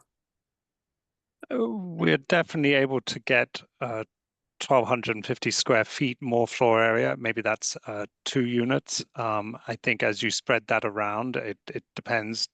You're right that we could do very many small units in the and get the same number. I don't think that was our goal. Okay, that makes it very clear. 1,250 square feet is the payment, if you will, for the cantilever. Susan, are there more people to speak? Well, there is Tina who's having a hard time, I Hi, think. Susan. Oh, there Sorry, I you think, go. sorry, we just had technical difficulties. Good. All right. I'm glad you made it. Please go Yeah, on. so resident of NoHo, have lived in Soho, NoHo, East Village, Gramercy for the last 25 years, but currently a NoHo resident. Appreciate the presentation from the architects to be in a community forum. I just want to second what Andrew started saying, what he started off with. I thought he was super articulate in a lot of the considerations for those in the neighborhood. And in particular, I just wanted to, and Ethan touched on it a bit, but just ask the direct question. How has the charm and character of Great Jones Street been taken into consideration for the design of the building? I feel like it's maybe a little bit of... The building itself is not before us. It's the question of, that is a land use of question, and we like to stick to landmarks questions, which is the intrusion of the cantilever. I'm sorry. Yes, that's the more, and appreciate that. That's the more articulate way to say it. So the intrusion into the landmark district, I think effectively just echoing what Andrew said and what Ethan said most recently, is certainly a consideration of us as well. And I think it's, sort of the precedent that potentially could be set is, yeah, maybe one that was certainly maybe not of the mind of the people in the neighborhood currently, and maybe not the initial intention. So the new precedent setting, just concerned about it. But thank you. Okay, thank you. Thank you. Is there anybody else? I see another hand. Dino, please go ahead. Yeah, yes, hi. Do you hear me? Yes, thank you. Okay, yes. Yeah, thank you for the presentation. I'm a resident on East 4th Street, right into Historic District, and I wanted just to make a couple of general comments first before I say my opinion, because I also attended the presentation on 375 Lafayette. And I have to say, I'm totally stunned by these big buildings, which are, systematically surrounding a core historic district, a very special district, which is also a core downtown district, an engine for the city's economy. People come here to shop, to eat, to go to the theater. People stay in line in front of the stores because it's a pleasant and historic district. If you bring these buildings here, who will want to be here? Who will want this district will not be what it is. So I'm really puzzled about this. I would call it urbicide, I would call it, it's done by the city itself. It's sort of, a suicide of a city. So I'm really puzzled that this is happening. But to come to this point, so here we have a developer who is setting up huge buildings, developers who are setting up huge buildings absolutely to the maximum.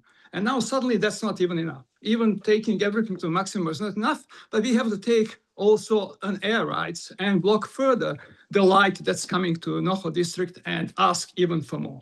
Where is the gesture to the neighborhood to, as the gentleman asked before, very nicely, where is the gesture, to show that we are appreciating the charm and somehow fit into this building? Absolutely nothing, just more space and more light. I absolutely think this should be rejected absolutely straight without any hesitation. Thanks very much. Okay, thank you. I just want to reiterate that what is in front of us now is only the cantilever part. It has nothing, we have no right to opine to the Landmarks Commission on the overall building. We wish we did, I am expressing, but we don't. Sorry, I'm expressing opinion about cantilever. I'm saying it should be rejected. That's all that I'm saying. I'm just giving you a little introduction to my No, thinking, I understand, but I understand. I just want to make sure you understood. Okay, thank you. I understand that fully. Sure. Thank you. Carter, go ahead. Just as a point of order, I just want to point out, we do have a right to comment on anything the board chooses to comment on. It's actually the opposite, whether the Landmarks Preservation Commission wants to accept that commentary as part of their decision-making. And I think that that's an important distinction. I bring this up all the time because they consider all kinds of aspects of things and in whether or not they're going to approve or disapprove something, despite it perhaps, those issues may not be ultimately in their purview. It comes up all the time in conversation. And I think in this particular case, it's important because this was carved out of the landmark district for development. And if it's going to intrude into the landmark district, I think that is not unreasonable to have some comments on if they were going to approve it, what else, whether it more harmoniously fits in to the historic district. I don't think that's completely out of scale. I mean, these are abnormal situations that, decisions can rest on many different factors. So I think that it's incorrect to say that we are not permitted to comment on those things. It is up to the LPC what commentary they will accept. Yeah, I don't disagree, Carter. I was simply I just wanted to make sure that people who are not as conversant in all of this as you or the committee members are understand, where we have some say. Whether we exercise it beyond that is a matter of our discretion, but where we actually what we are being asked to opine on is very specific. Certainly we can go further than that, but I don't want anybody to have any false expectations, but I appreciate what you said. Okay, anybody else? One more hand is up. Giorgio. Good evening. Can you hear me? Yep. Thank you. Giorgio Bovensi, resident of East 4th Street, 1 block north of the proposed development. I pretty much, for all the reasons that have been expressed so far, particularly the reasons expressed by Andrew Berman and Carter, I'm against the approval of the cantilever. All these new buildings are gutting the character of the neighborhood. Yes, they are as of right, and they're carved out of the historical district, so we can't comment on the buildings themselves. But adding the cantilever and creating a precedent that currently doesn't exist in NoHo adds insult to the injury that we already have to put up with. So I would urge the committee to reject. Thank you. Thank you. Thank you.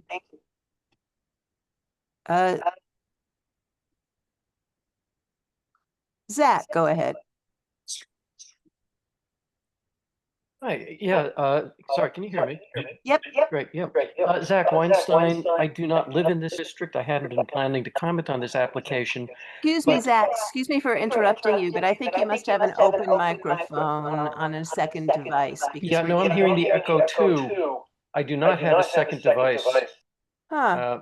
And you want to take me? No, you just fixed it. Whatever, it just got fixed. Okay, nothing happened at my end, but great. Wow, magic. Okay, go on. I'll start over again. Yeah, Zach Weinstein. I actually do not live in this district. I hadn't been planning to comment on this application, but I listening to the discussion so far, I did have one thought, which is that if the applicant is asking for the right to impinge on the historic district, it seems to me like there should be a negotiation here, because the applicant, as of right by his own choice, has built a grossly out of context building that frankly is going to destroy the surroundings of the neighborhood and very much impinge on the historic character of that neighborhood. Shouldn't this be an opportunity to try and get at least some sort of concession that would minimize that disturbance? Shouldn't there be some sort of negotiation rather than, oh, here's the design, and by the way, we'd like to have this thing as well? I don't know the forum for that, and I won't go any further. I have no particular detail, there's no specifics to suggest, but perhaps it could be taken into consideration. Thank you. Thank you. Let's see, I think there is one more person. Vance, go ahead. Hi, this is actually Rachel. I'm with Vance, and I just want to apologize basically for last night. I had the worst problem with my Zoom, so apologies to the committee. But what I wanted to say about this project, about the appurtenance, this overhang, is looking at it from the Bowery side of the development, right? You see this when you look at the presentation without the overhang versus the overhang, it actually is, it is a lot larger. It does create a much bulkier view. And I would also say that from what the last caller said, I really do think it's pretty outrageous, in addition to really sort of maxing out this building, to then expect the rest of the residents behind the building, especially at 48 Great Jones. This really is going to cut out some of the air, some of the light that they're going to be receiving from the east side of the street. And I do question there, initially they said, well, there's going to be an additional 3 sort of affordable housing units, and then, well, maybe it's 2, and actually it's really 1,250 square feet. So which is it? To me, what it seems like they really want is an additional 9 sort of full whack units, so that they're making even more money. And that's what I have to say. Thank you. Thank you so much. Thank you. Okay, that looks like, oh, one more. Is that okay? One more person. Done. Lee, let me, Who's Lee? Fanning.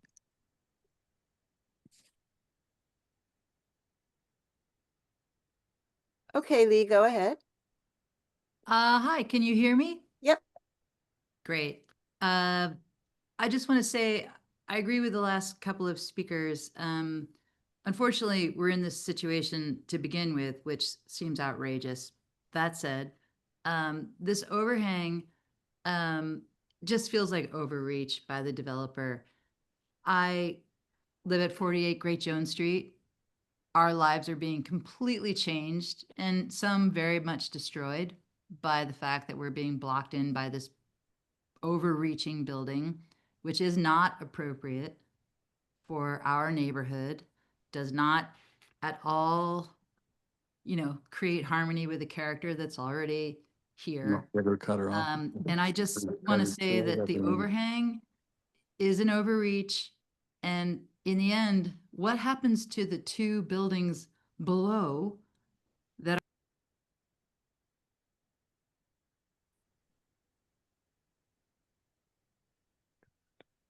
Things gone terribly wrong. She got muted somehow. Everyone did. Did the person freeze, or is that us? Susan, you're muted. Lee, please back up from your previous sentence. You cut out there for a moment, and we'd like to hear everything you had to say.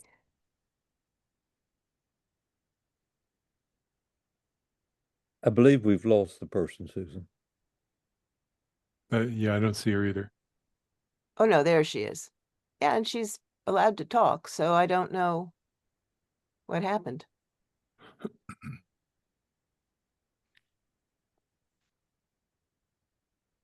Lee, did you have something else you wanted to say?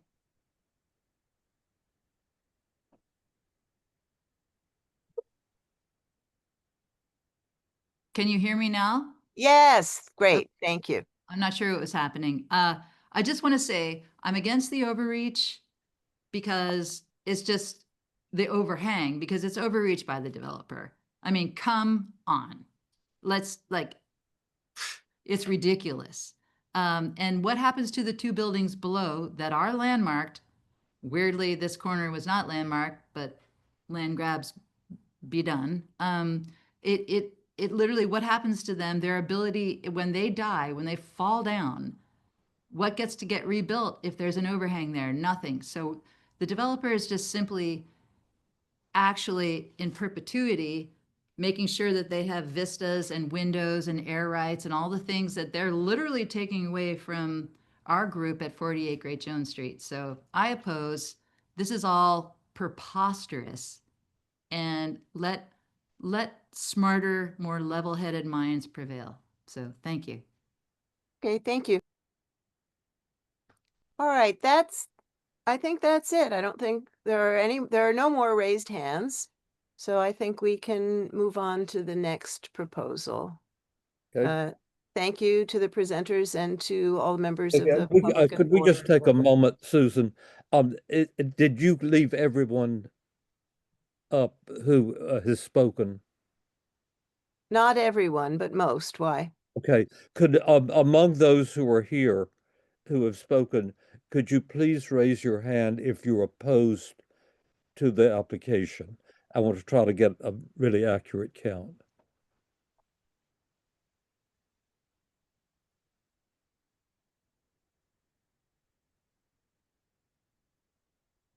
Okay, that gives an idea, and we know a few have left.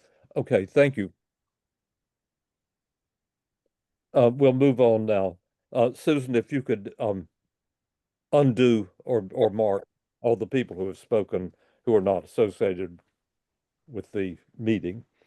69 Gansevoort Street. The application is to enlarge the existing partial depth second floor forward with a 6-foot setback from the front facade and a partially visible full-width rear bulkhead and a partial green roof, restore the front facade, and alter the window and door openings and elements. If there are people who have looked at this application before today, there was an update that provides I believe it's a mock-up of the rooftop, but it's rather considerably and importantly been altered. So that will be shown by the applicant during the course of the hearing.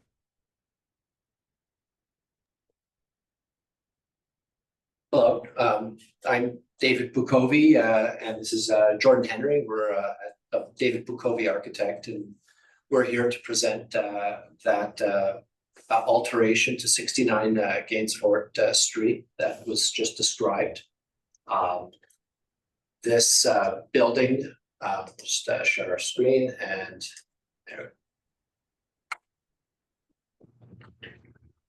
Sir, if there's anything you could do about your sound, it's very scratchy somehow.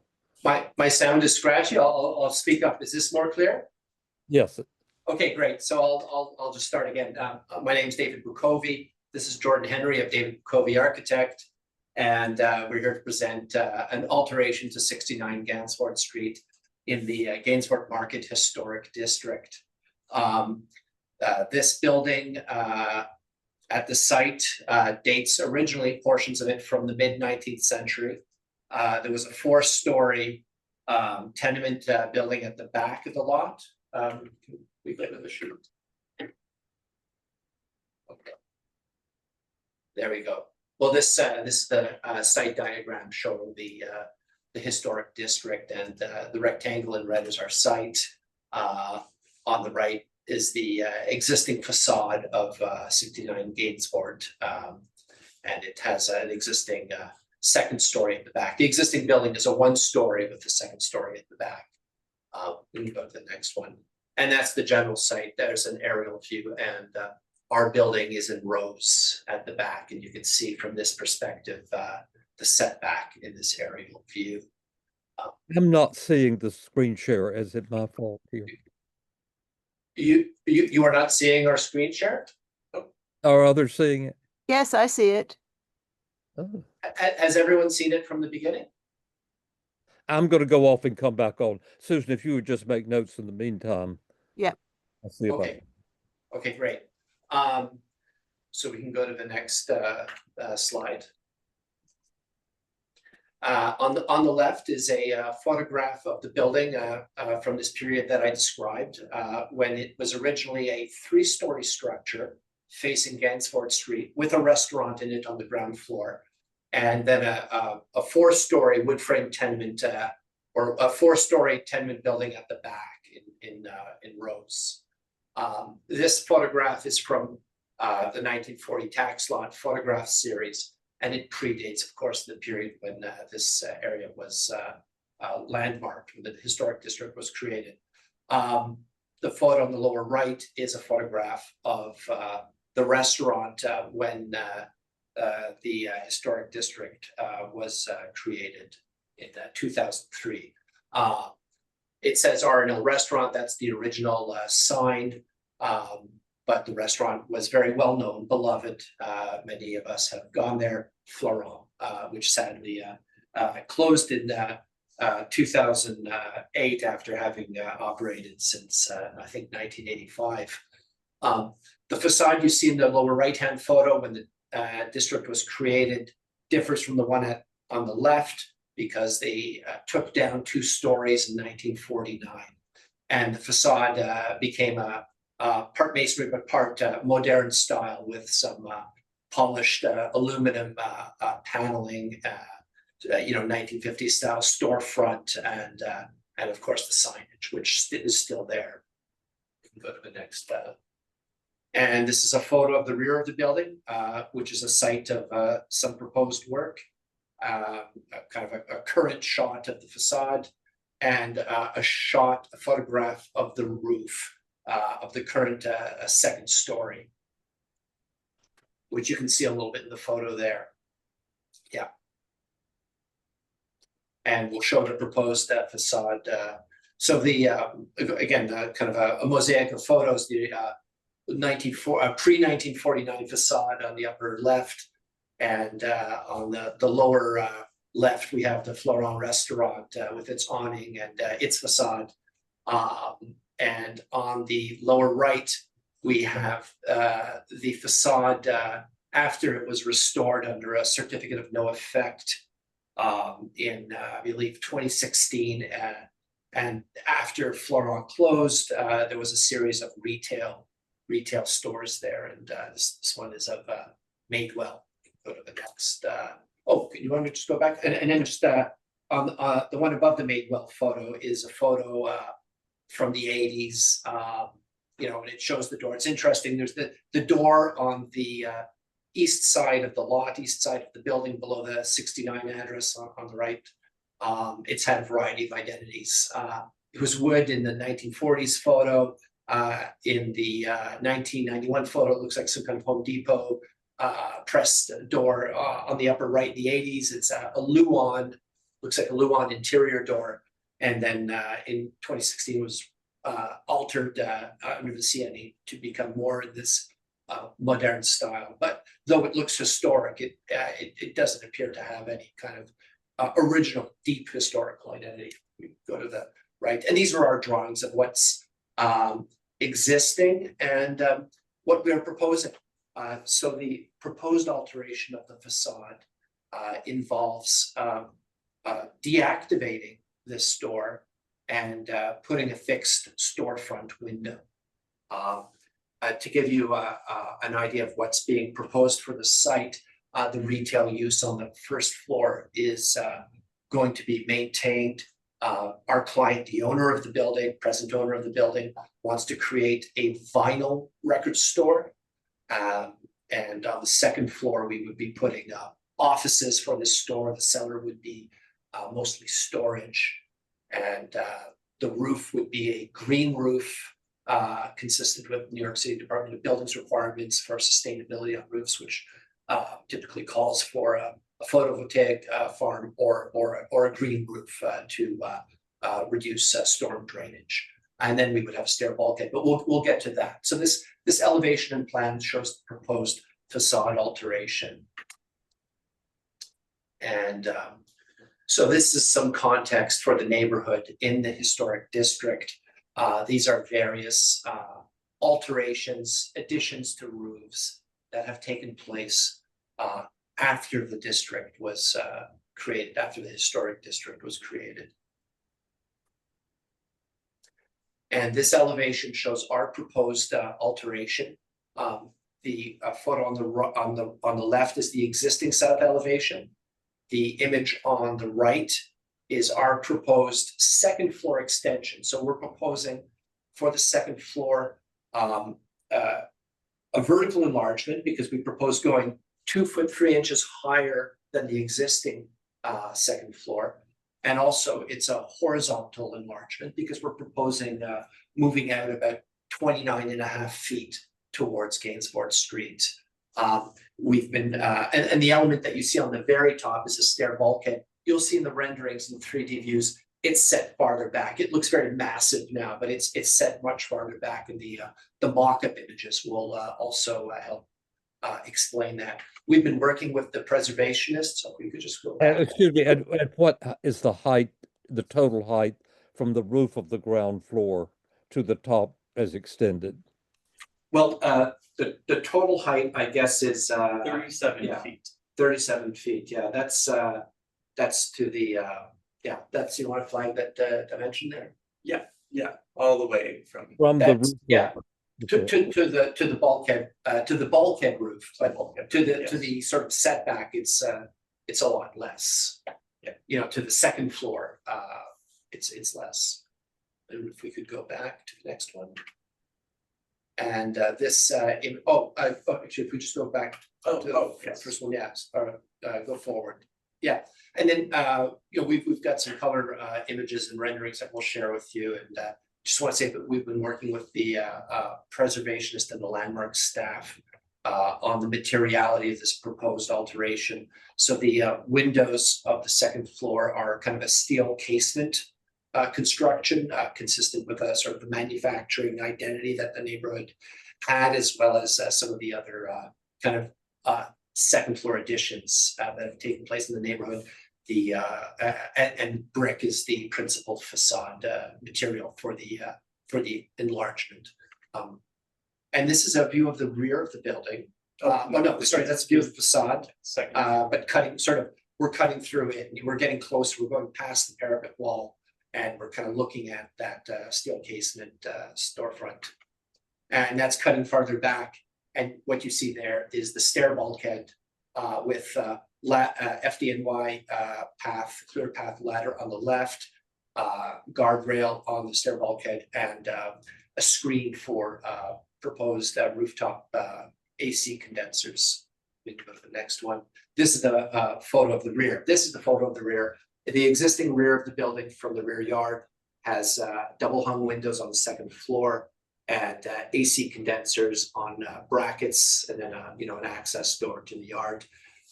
We are proposing adding glazing, fire-rated glazing to the rear. These are not operable windows. There is an access door, and this opening is inboard of the existing masonry openings that are defined by the east and west extents of those two outer double hung windows. And that the design reason is to bring light into the interior. I don't know if that's relevant, but you walk into the place and in the distance you see light. We can go to the next one. And what is the dimension for the dimensions for the glass wall? The glass wall is going to be 20 feet wide, and it's going to be 23 feet and 4 inches tall. Okay, thank you. And that is an area that's not visible from any public way. This is a section through the existing building, so cellar with vault extending under the sidewalk, first floor, and then second floor setback. This is the proposed alteration with cellar first floor, with the ceiling of the first floor raised a little, and a setback, small setback. And the second floor element with a bulkhead at the very back, which we'll show you in the 3D renderings, and the screen at the very top for the mechanical equipment that's required by the building code and zoning. Yeah, go to the next one. Floor plans, you know, cellar, first floor, second floor, and roof existing. And these are the proposed plans. Terrace on the second floor in that very middle image, looking over Gansevoort Street, and green roof on the roof with the stair bulkhead. And here are some visualizations. Existing facade very little work to the existing facade, except deactivating the door, the swing door, and putting in a fixed storefront element in the modern character. Setback, we have the second floor horizontal and vertical enlargement of the existing second floor with the steel casement, brick, and a little bit of foliage from the green roof. Our green roof is not a landmarks issue, but it's going to be an intensive green roof. We're going to have, or extensive rather, it'll have grasses and plants. It's not just a sedum. It's a little more extensive. And then we can go, oh yeah, if you, so we're pointing with the cursor beyond this like bulkhead that's kind of the clay weight model of the neighboring building. That is what you would see of the stair bulkhead. So it's not invisible, but it is pretty small. Go to the next one. And these are mock-ups demonstrating this, and they are available for visit. They are up. So we see the rear bulkhead, going from back to front. So the rear bulkhead is identified with a leader. It's the element on the right. If you want to move the cursor there, yeah. And then we have our building envelope defined by that cord, and coming up to the facade right there, and the row of wood studs just in front of the orange netting describes the storefront steel glazing system. And then a couple other views on the upper right and upper left of the sheet. And that's the extent of our presentation. Okay, just a couple more dimensions, please. Sure. Yes. The width of the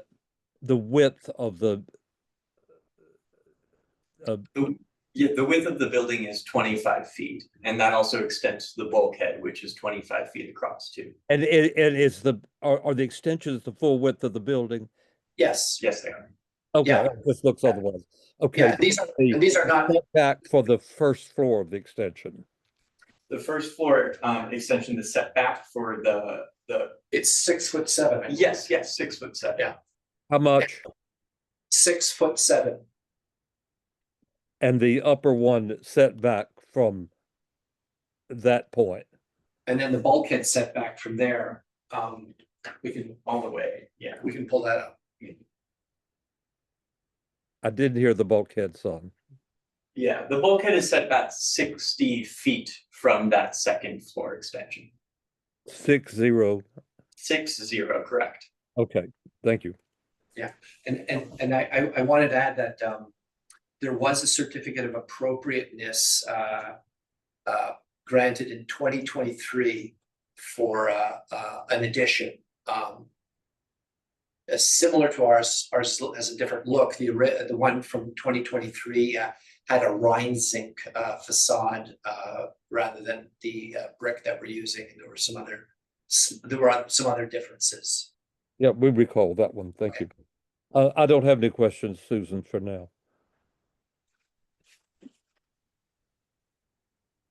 I would like to ask the applicant to go back to the mock-up photos. Yeah, there. Can you expand so we can really see more clearly in that mock-up photo what's what?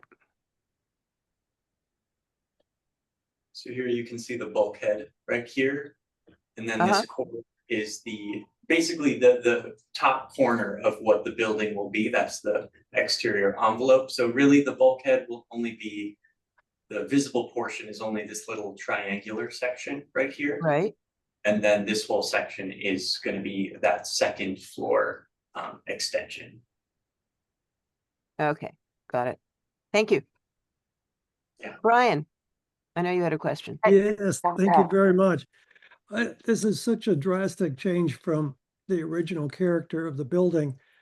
I'm incredulous that LPC has not guided you to recreate the scale of the original building. You would have gained the square footage. You would have restored something that matches the streetscape. This seems like it's just a missed opportunity to put this building back the way it was. Okay. That's a really interesting idea. I have to say, I think where we started, we saw what had been approved by landmarks in the past with the original certificate of appropriateness. The zoning certainly would allow us to do that. I think that's a fascinating idea. It's an exciting idea. We were working with what was there when the historic district was created, and our understanding was that the history of that date was to be preserved, and we were better off kind of following sort of somewhat along the lines of what had been previously approved. But well, I don't think I need to say too much more, except that this committee, as I recall, did not approve it at all. We recommended it did not go forward. So unfortunately, the LPC must have contradicted us. So, could I ask a question? We are not in any way governed by a past decision of the commission. Oh, sure. I mean, Well, we look at what's before us, and that's what we're discussing. Oh no, I understand that. I mean, I just saw that as a document of the past, and I mean, is that actually something that the community board would like to see? Something that was more along the lines of the original structure? That's just my opinion. Oh, okay. So we haven't discussed it as a committee yet. Okay, because I mean, I think that's exciting. Okay. Can we move on to the next question? They might get excited as well. Can we please move on to the next question from the committee? Okay. I like your idea, Brian. There's some things that really bothers me on the proposal, and primarily, let's see, can you bring up, I don't know, actually bring up the section on page 17. 17, there you go. The visual from the street is that the second story parapet reads so heavy, and it's again one of these huge floating brick steel supported openings. So first of all, I think the parapet, it's just too heavy, it's too big, it's competing with the storefront in terms of scale. It's almost the same height, and I would reduce the height of the parapet and let that railing behind it at the roof line be all that you need. But in consideration of what Brian was saying, we like brick buildings that are real brick buildings. This is a steel supported opening, and so it is not. It feels very heavy to have that much masonry carried by the steel opening for no reason, out of proportion. And that would be my criticism of your proposal. In fact, if we look at one of the renderings, on page, what page is this? Hold on, I have it blown up. 22, page 22. Yeah, see how heavy that is? It's more important than the actual storefront. It feels very overkill. Yeah, thanks for that, Anita. And I think when we're in our business session, we'll certainly talk more about this and about what Brian touched on, which really bears some discussion. Other committee people finished. I think that's it for the committee people, but Dina has her hand raised. Oh, Brian wants to say something else. Go ahead, Brian. Well, I think that as long as we are addressing this particular proposal, I would address the fact that we are going to have very visible from the street a very contemporary expanse of glass on the second floor. It's so close to the front that it's going to be totally visible. The parapet above it is, as Anita already pointed out, is very heavy and doesn't seem to fit the architectural history of this. And so I think that that would be another objection that I would have about this proposal. I'm in favor. I'm pleased with the storefront on the first floor. I think it keeps in character with the original. So that would be my comments on that. Thank you. It looks like an idea inspired from some of the more contemporary rooftop treatments in the enormous manufacturing buildings of the district. And as such, it intrudes here. It has no sense of growing out of the bottom. It's the ground floor with the historic, more or less, reference sign simply stops the old, and something alien and contemporary begins and goes upward in a highly visible and with a great deal of glazing. Is there a public comment, Susan? Yeah, Dina, followed by somebody else who I will call on next. Dina, go ahead. Great. Thank you, everyone. My name is Dina Tasswinter, and I'm speaking on behalf of Village Preservation this evening. Andrew has left the room, and I'm taking his place for the remainder of the session. We are opposed to this proposal, specifically to the rooftop addition. And not to contradict Brian or any member of the committee, but we do find the existing one-story front facade structure to be extremely significant, both architecturally and culturally. The building was altered to this current one-story height in 1949 with a modern facade, as you all know. And these were significant alterations reflective of a changing use in the Gansevoort Market, now the historic district. And so we feel that that needs to be retained. The proposed addition is way too tall. It would ultimately triple the height of the building and visibly double its height. The designation report specifically calls out these unique conversions of taller buildings to lower them to accommodate market use as a character defining feature of the district. And this is really one of the most prominent examples of that. So we feel that the addition would need to be significantly lowered and set way further back from the Gansevoort Street facade to even approach appropriateness. It would have to at most become minimally visible from the street, whereas the current proposal is extremely visible and obtrusive. And finally, this was briefly touched upon already, but in 2023, as you well know, a C of A was approved for a one-story addition. The applicants in that case had initially presented a three-story addition, which we know this committee rejected, and the LPC also rejected that iteration and required that they lower it to only one additional floor.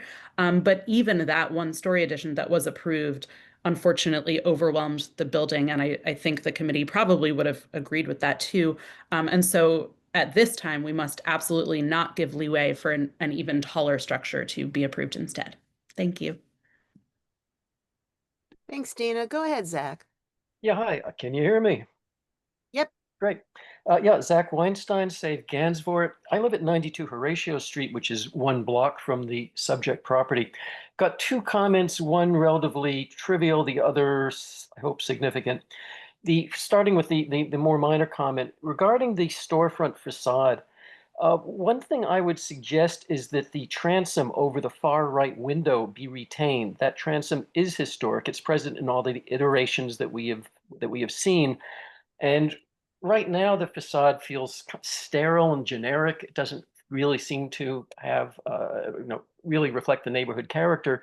Putting back the transom, I think, would destroy the symmetry, and I think that would be a positive thing. It would sort of hint at the changes and progressions that have occurred in the area, the changes of uses, the sort of ad hoc nature of some of the architecture, and I'd suggest it be retained.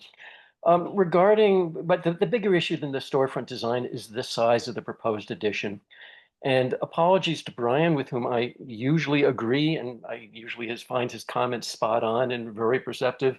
In this particular case, the designation report for the Gansevoort Market District is very clear that the reduction in the height of buildings and repurposing them for market-related uses is an essential part of the district's history. 69 Gansevoort Street is significant as a one-story market-related building, and it is in this form that it contributes to the historic character of the district. The new structure would double the apparent height of the building as seen from Gansevoort Street and destroy this contributing element. We are systematically losing the classic market buildings that have defined the district's character, and this would be yet another loss, and I don't think we can afford it. Basically, the 6-foot setback of the proposed second story is radically insufficient. The existing second floor is currently set back 36 feet. The proposed new second floor needs to be set back at least 20 feet to reduce its visual obtrusiveness, the visual intrusiveness of the addition on this iconic building. I'd also note that that 2023 approval for the one-story addition, and I agree with all the comments the committee members have made, that even that was something the committee would not have approved because it was too obtrusive. But that second floor addition was set back 15 feet, not 6 feet as is currently proposed. So I'd really push for pushing whatever, if anything is going to be built on top of the Florent location, 69 Gansevoort Street, it needs to be back, way back, so that it's very clear that it is separate from and not radically changing the view of the structure from Gansevoort Street. Thank you. Thank you. Donna, go ahead. Yeah, I'm gonna agree with everything Zach just said. I think this completely overwhelms the one-story building. They said that the steel is industrial. Just because it's steel, it's not industrial. This is a very modern fabrication that will be able to be seen from the street and totally overwhelms the ground floor and is visually intrusive to what is on the ground floor. It has no relationship historically, in my opinion, to anything that existed there before. Even if you were to go back further to the double hung windows. And I think it's important to reflect what was in the documents when this was designated historic neighborhood, and this was a one-story market building with the setbacks there. So I urge you not to approve this. Thanks, Donna.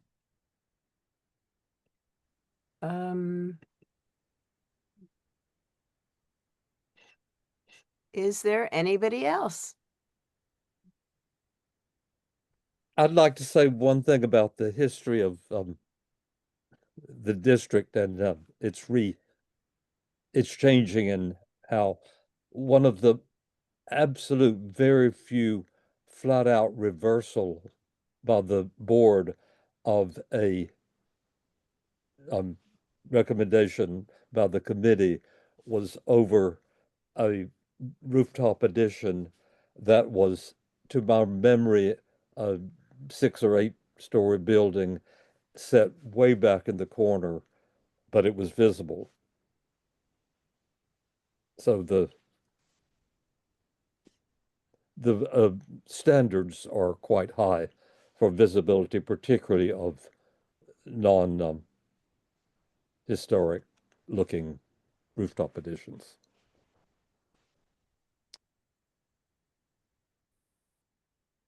Okay, well, thank you very much for your presentation. I think we can move on, Chenault.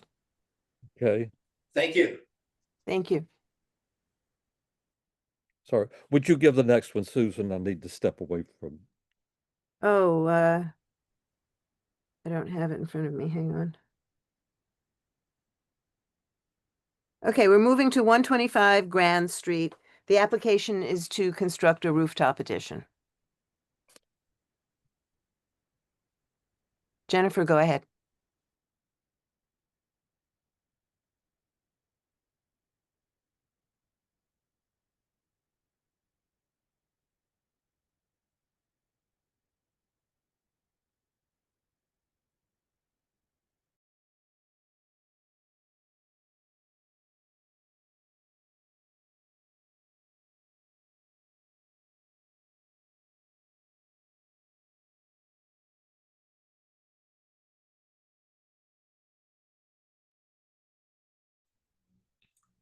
Okay, we can see that, but we can't hear you, Jennifer.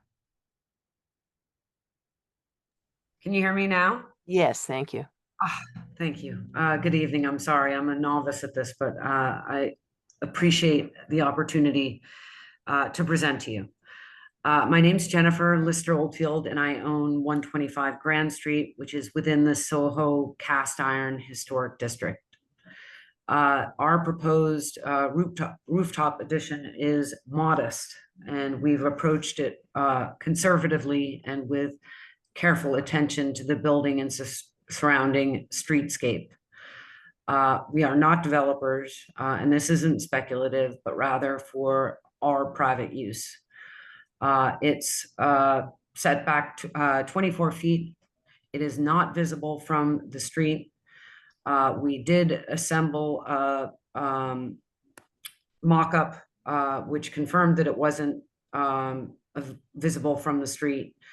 The work is limited to the roof and the rear portions of the building. From the public rights of way, the building reads exactly as it does today.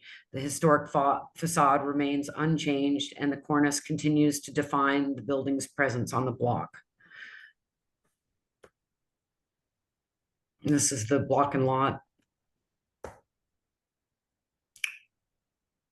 The reason that we are before you, or I am before you this evening making this presentation, is that the building, which was constructed between 1825 and 1826, originally was a front building, as you see on this map, and a separate building in the rear. And sometime, and I don't think any of us knows when, but historically, that first floor was combined, connected rather. And because of that change, we were asked to make this presentation to you. So this is the building that we're talking about, 125, and historic conditions.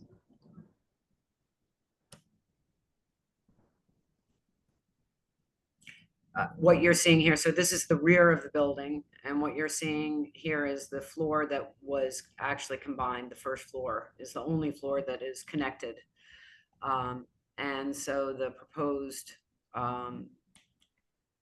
building goes from from this fence forward.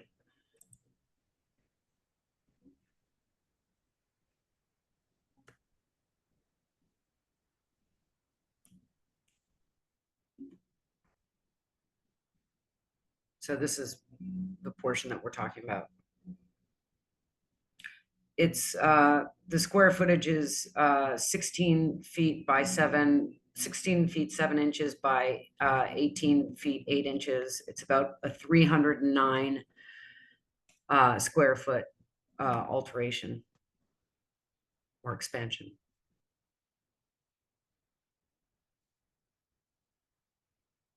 In terms of neighboring buildings, it doesn't obstruct any windows. It's 11 feet, I think 11 feet 6 inches tall.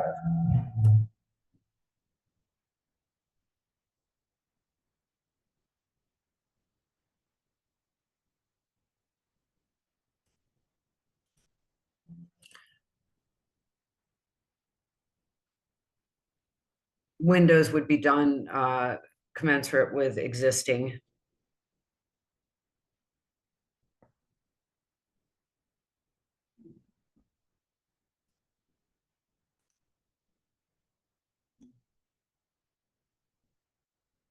And this sets out the materials usage, but again, not visible from either the back or the front.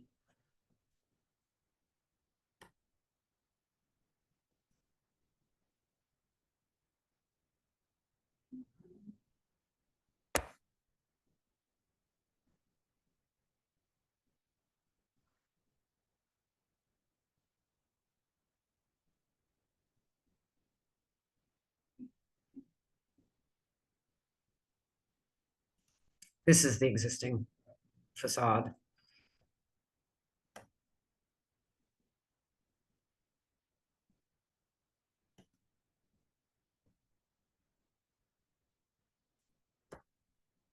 And that's it. My family, we recognize that we are stewards of an historically relevant and important building, and that we want, as much as you want us to maintain that. And we hope that you will approve our very modest and thoughtful extension. Thank you. Chenault, do you have any questions? It looks like you're speaking, but you're muted.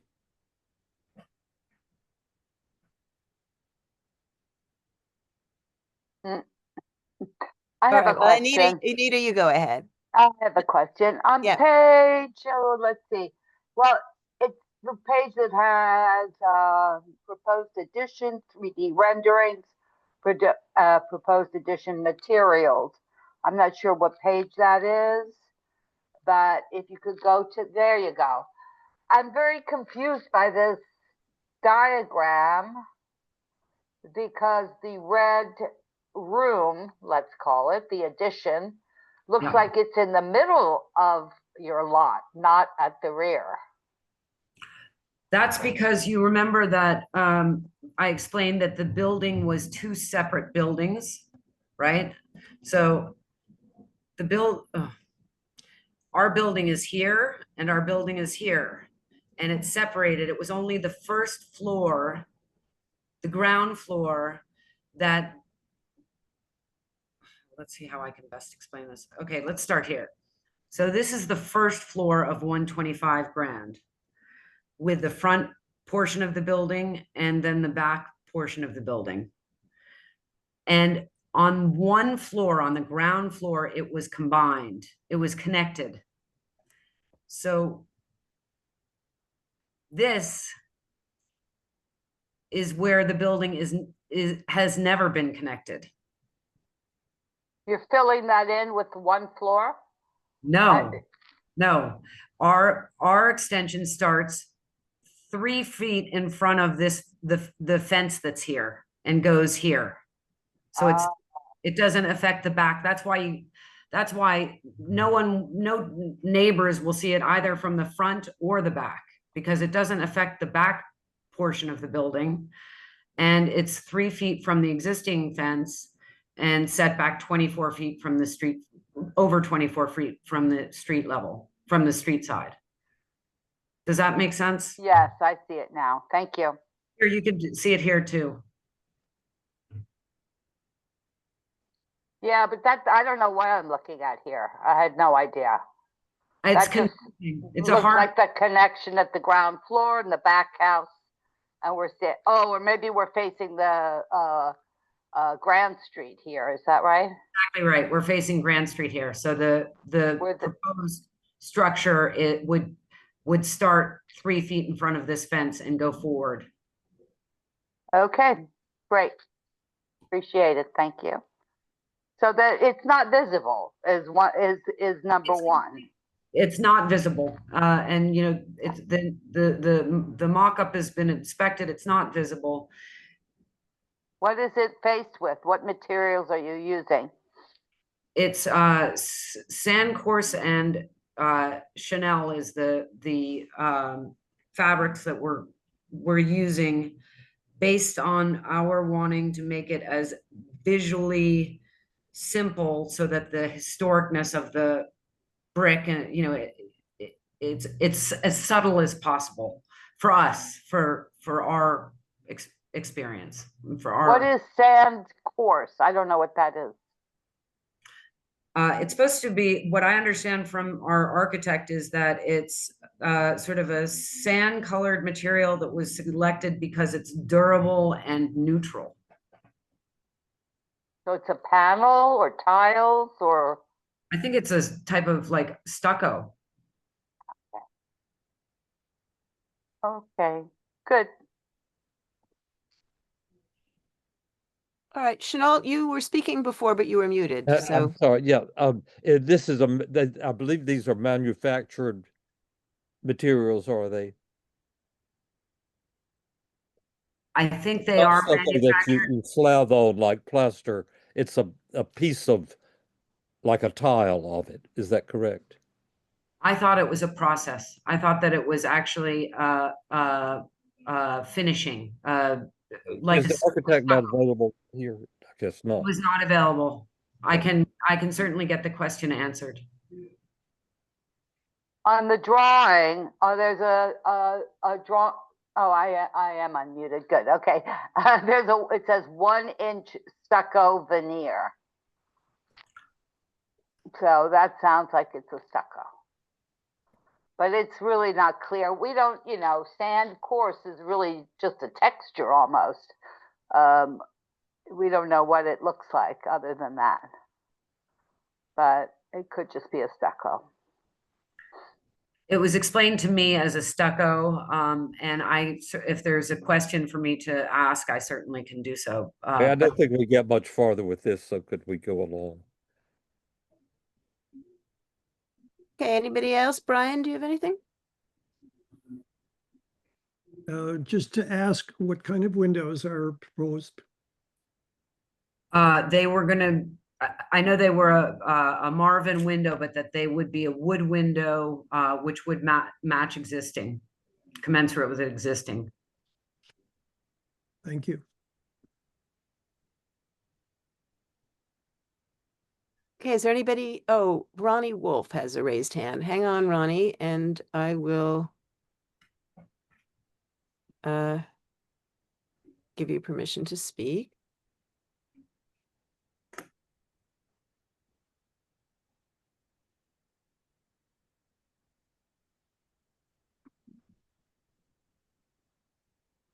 Okay, go ahead. Hi, this is Ronnie Wolf. Thank you for this opportunity to speak to you. And hello, Jennifer. I represent the building to your west.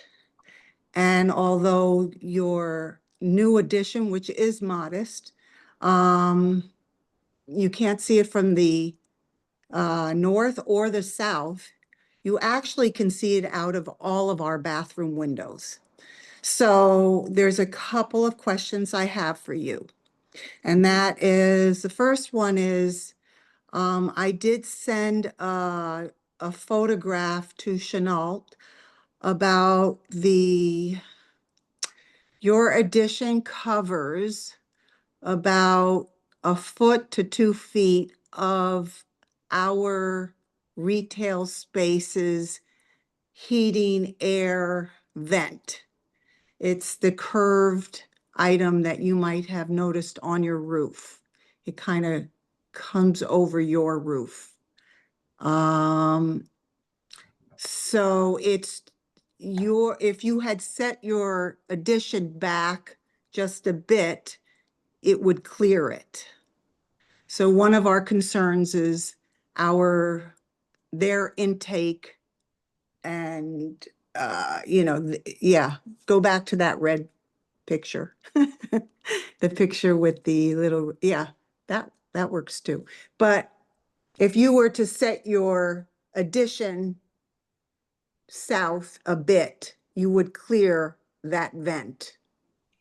And I'm Ronnie, I'm definitely open to, I'm very neighborly and happy to discuss it. I had no idea, but I also don't know where that vent is. It's right there on your roof. So I did send Chenault. Florence forwarded the photograph to you, so yes. it's I'm very. I'm not able to share it on this. Okay, all right. But the question of this is it actually blocking the air? Yes. From the way it looks from our windows, so we can see the entire.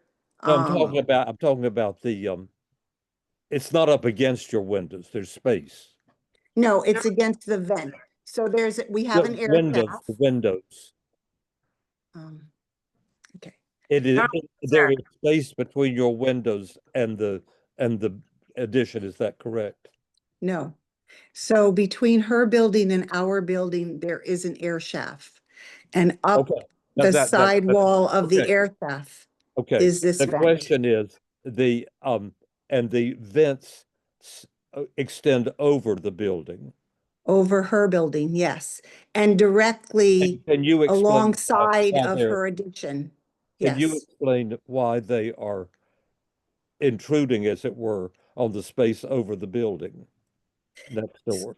So the way the venting is configured, it goes up the side of our building and it's like a J and it goes over the top of her parapet wall.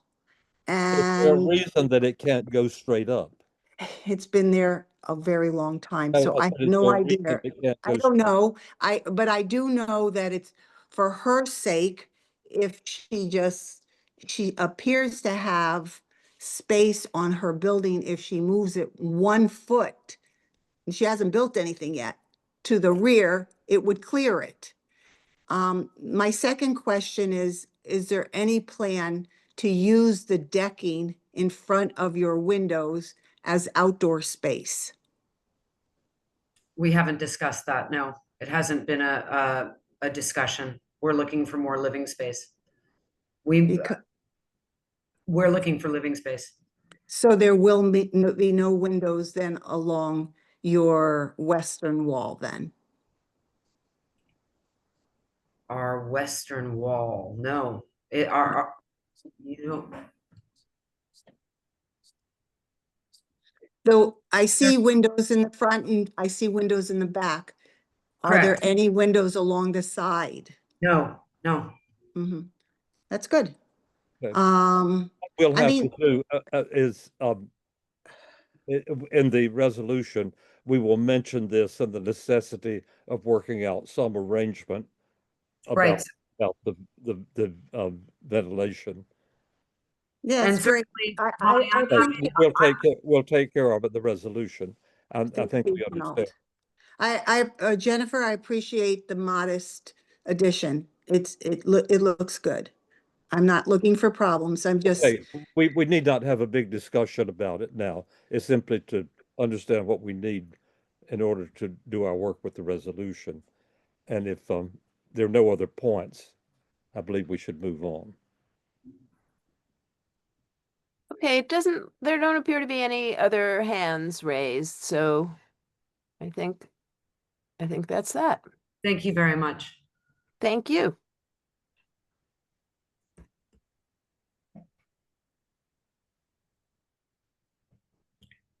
How do I exit?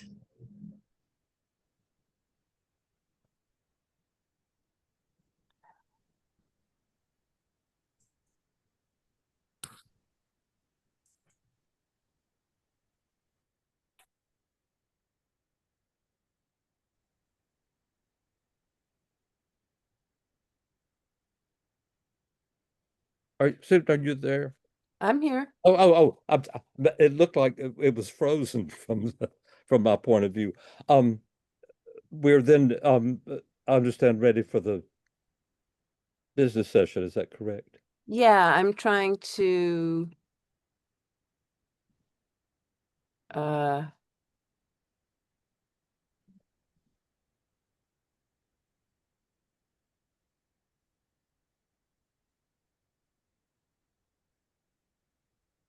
hang on. Just 1 second.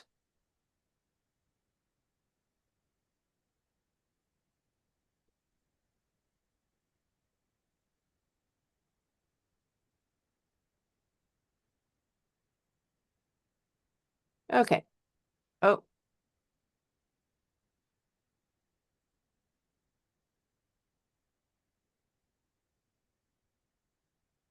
What are you trying to Okey-dokey. do, Susan? I was trying to return people who had been speaking who were not panelists, who were just somehow with today's Zoom arrangement talking, created a it. different situation. So anyway, here we are. We're good. Right. We can go into our business session now.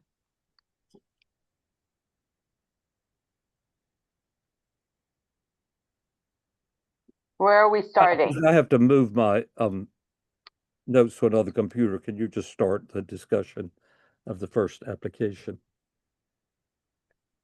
Sure. So the first one was 3 East 10th Street. That was the application to replace windows and install a rooftop pergola.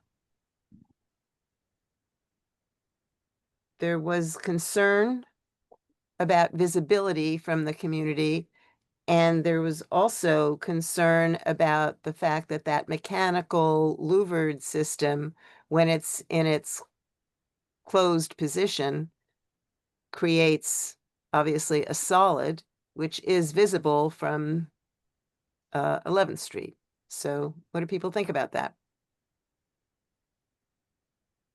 Well, I would reiterate that it is very visible from the street in the back, and it's going to appear very solid when it's closed. So I have to wonder, usually for a trellis, you can angle the louvers in such a way that it will provide light but provide shade as well. So it seems like they don't really need the mechanical louvers. So it seems we're asking for fixed louvers in a somewhat open position. Yes. It does feel very heavy, this particular pergola. And the point is that there should be light coming through the space between the louvers on the top. I definitely think so, because once that's a solid piece, we have no idea how often it will be in its solid configuration. And I think, it's visible from a distance, but it's not minimally visible. Minimally visible, we usually think of as not very much of it is showing. Right. This is most of it is showing. Partially minimal simply because it's a long way away, but it's completely showing. Yeah. There's similar situations always when a row house is at the end of an alley. It's going to be, the rooftop's going to be very exposed. Well, it also feels very horizontal, very the scale of it is unlike the little building that it's on. It's a pretty modern addition that's visible. Are you asking that I didn't hear clearly? You has to be smaller. Well, it's very, yeah. I mean, also just in reading it from a distance, it's a horizontal that's not in scale of these little row houses. So it's a big gesture. It's a big steel member that spans the entire width of a little row house. So that makes it out of character with the row house.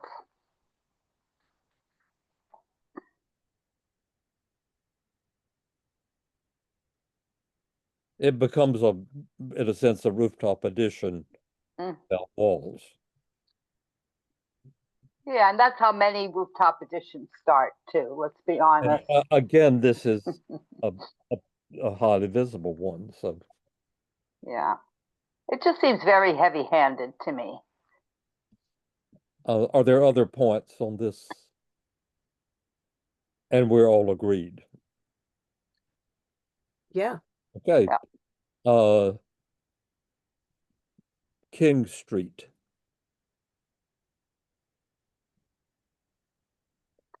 This is the.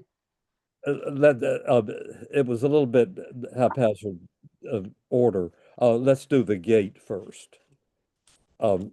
It seems like that the width of the opening can't be less. So it's a question of whether there can be a gate at all, given the particularly the tree pit.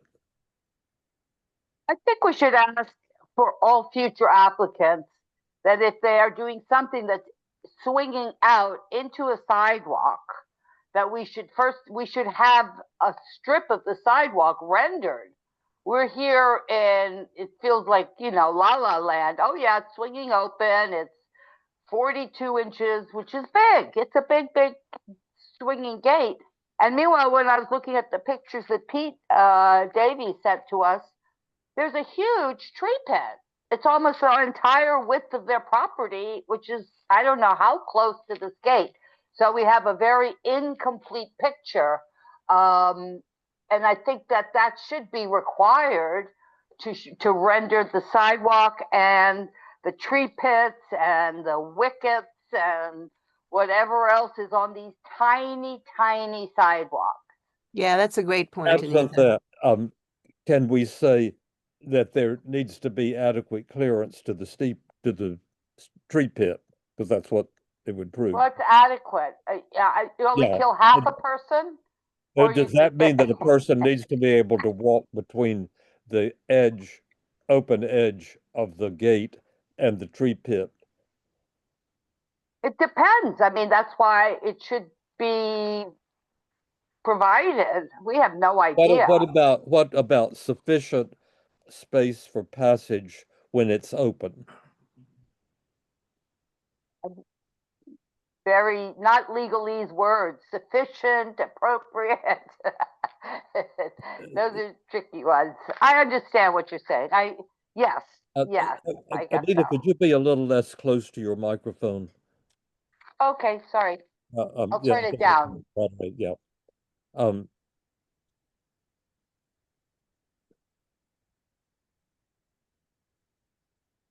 In that particular configuration, I mean, what would that even mean?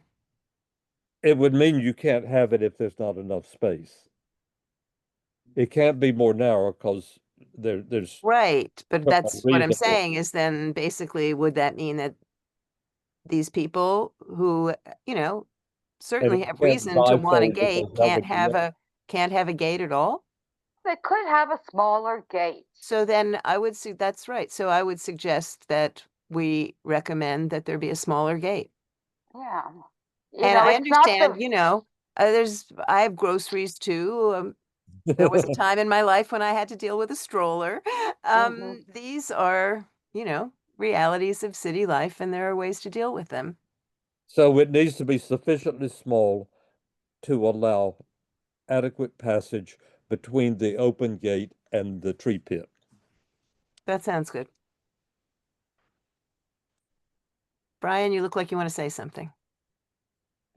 Well, I looked at the street view on Google Maps, and it did not appear that there was anything right in front of that stoop. But I think the wording that you're talking about is necessary. Okay, because it could open and then the tree pit could begin. Well, could we also just request more information in the future? I mean, it doesn't take much, and it will reveal the problems.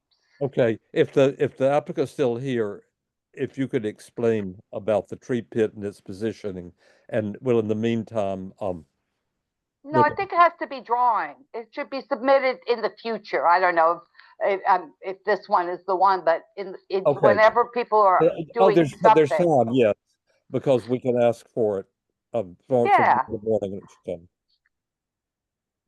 And they'll see the problems before we have to point them out. Yeah. See them on paper. That's On right. the plan. All right. The other thing with this application, the other issue was the windows not being wooden. I just want to go in order.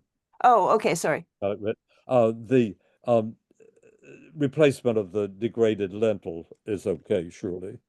It seems to be in a proper thing. That's fine. And the window replacement, we want to have in wood, knowing that it would provide adequate. There exist wooden windows that would provide reasonable soundproofing. Yes.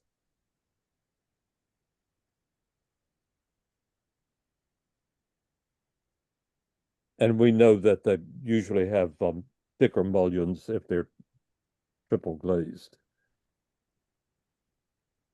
Not much. Insignificant. The rear extension, the measurements seem reasonable. And then it skips around a little, but the next thing is the bulkhead. That's fine. That seemed fine to me. The windows on the rear extension. I'll rearrange these points so the You mean the lower level? yeah, they two. were multi-pane.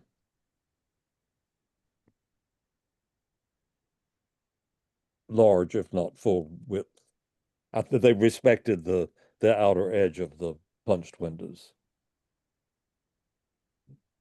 Well, you could say something. There's no visibility question. You can say something about. I mean, it's a very industrial vocabulary on a very old row house. But we've kind of gotten worn down about these, I think. Are you suggesting that we ask for modification or just to note that they're industrial? Yeah, I would just say, make a comment that they're not, I don't know. We get so many of them, just, I don't really care. I don't think it hurts to make a note that, you know, that they are industrial and out of keeping with the, you know, spirit of the building. And, you know, I don't think we should deny it because I don't think we will have a leg to stand on with that. But I also don't think we should stay silent on the fact that, you know, there are better ways to solve that problem. If you want more light in your 2 lower floors. We say that, okay, we suggest that they be studied to make them something like that. Yeah. Reconsidered. Good word. And that was all for this that I have. Yeah. So I just have a question on page 32 of that application. They show the mock-up of the stair bulkhead, and I don't remember any neighbors coming, but it is blocking an air shaft. Not blocking, but it's up against the adjacent building's air shaft, and there are windows right up against it. So, but nobody came to complain. With that observation, should we say that it's approved provided that there's adequate clearance to the windows? Yeah. I mean, I think they're entitled to build it. It's one of those lot line type of things. Oh, it's not intruding on the air shaft then.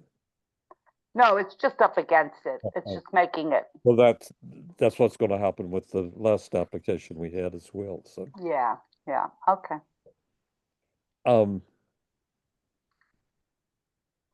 Now for the big one, the Bowery.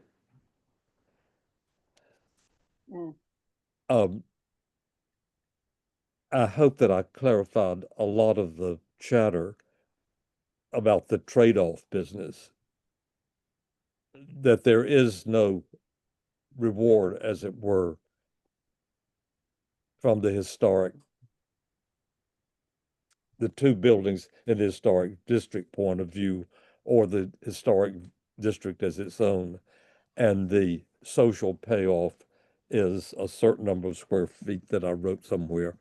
It's 5,000 square feet. That's the addition. Right. Additional square feet. That the amount of affordable housing is 1,250 square feet.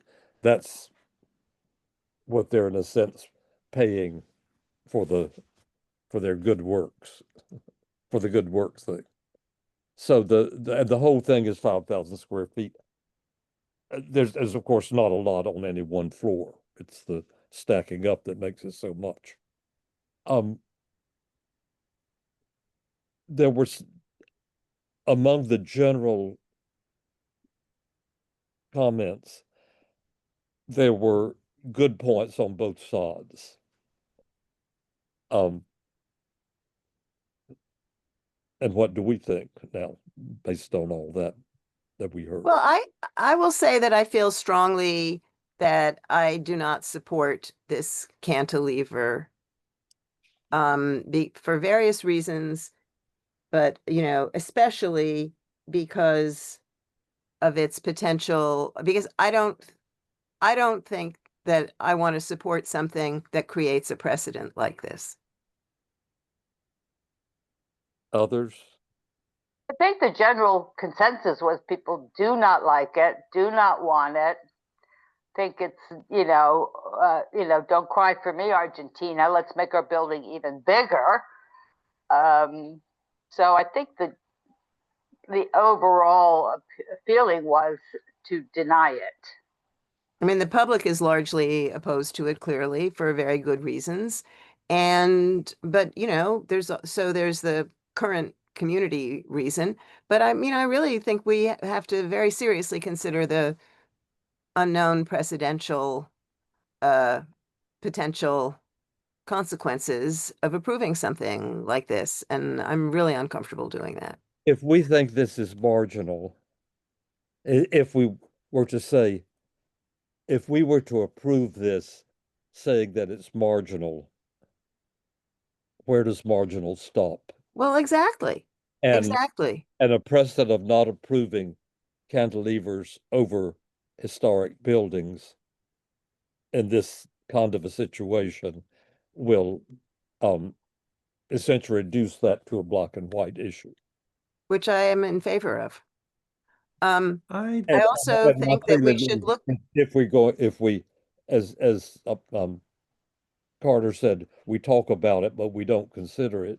Yeah, that's what I was just going to say. That is in the overall picture of square feet of apartments in the world that are reasonably priced, that's minuscule. But also, to the larger point of neighborhood context, everybody should have a look at what Carter put in the chat. Take a minute and give that a quick read, because I think it's very important to cite that in this resolution. Why don't you read it so it will be in the record? Well, let Carter read it. He's here. Oh, good. Carter, read it. Thank you for that, Carter. That was great. I was just remembering the conversation about this at this meeting, because this historic designation was very early on when I became a board member, and it was very important to me because it was it was my community. And we talked about the carve-outs, for these sites. And so in the resolution on the proposed historic district extension of the NoHo Historic District Extension, we specifically said, after supporting it, we said, however, CB2 Manhattan is very concerned about the excluded parcels along the Bowery and the impact this will have on the proposed district. And whereas we fail to see the rationale for excluding such buildings as 5355 Bond, 2 small buildings on 1 lot, and the corner building at 57 Bond, 346 Bowery, a possible new construction site, 348, 350, and 352 Bowery, which is this site, another underdeveloped parcel, which could become another construction site, and 358, 364 Bowery, which is the building to the north, which is already built, a third underdeveloped site, which could become a new building. And whereas CB2 Manhattan does not object to new buildings being constructed, when the site is adjacent to an historic district, we feel that any new construction should relate to the historic district. But if these parcels are left out, the new construction could have a deleterious effect on the historic district and defeat the reason for having such districts. Carter, could you write a consolidated version of that can be a whereas and send it? Well, I emailed it to you. I think it's just important to point out that the board noted this issue. Yeah. When the historic district was created, and I don't think that anybody at the time could have imagined the compounding effects of some of the changes to the zoning text. I've spoken about that often. Right. And so the result by the Whitney Museum. Right. And I had gone over to the river, we would never have had the problem we have. And I just think that the issue, though, that what we noted is butting to the historic district. Okay, Right, if that's you, the if you issue. send me So, things I can write from it. yeah, we I can already condense emailed it. it to you. Great, thank you, Carter. Yeah, we'll condense that. Thank you for bringing that one to our attention, particularly when clearly our instincts were in the right place there and at a point where we could not have been able to anticipate the zoning changes and the direction of the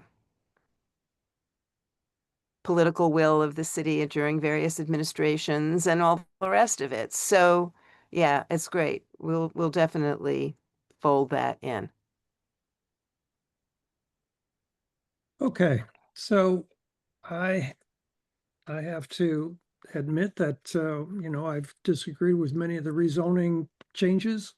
I've disagreed with many of the decisions that the city has made in previous conditions, like Carter just pointed out.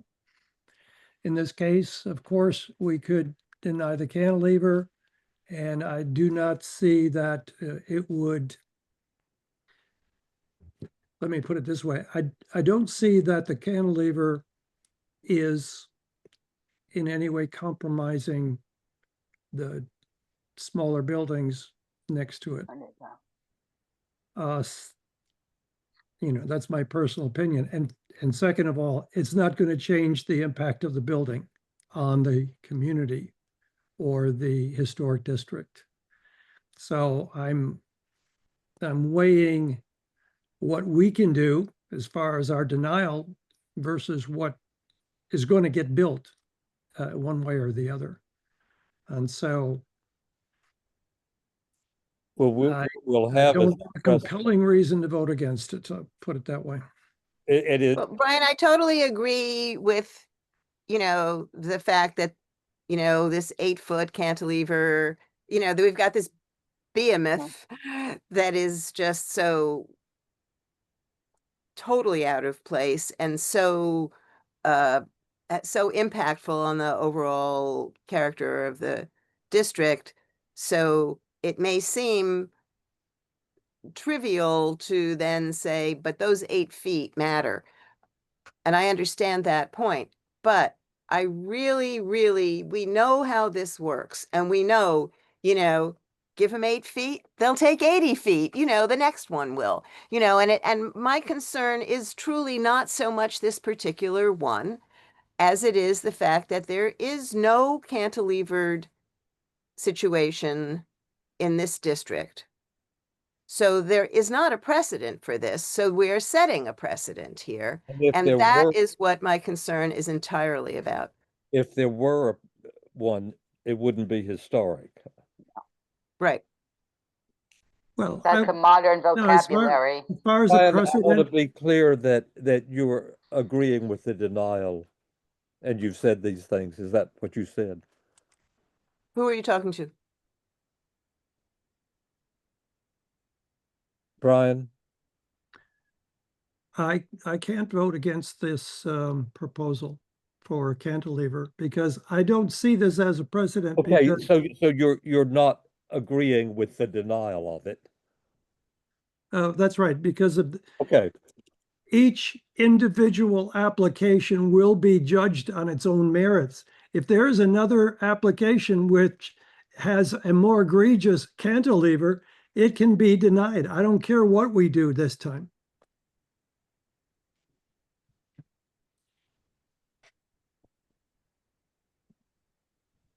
Okay, can we move on? Gansevoort Street.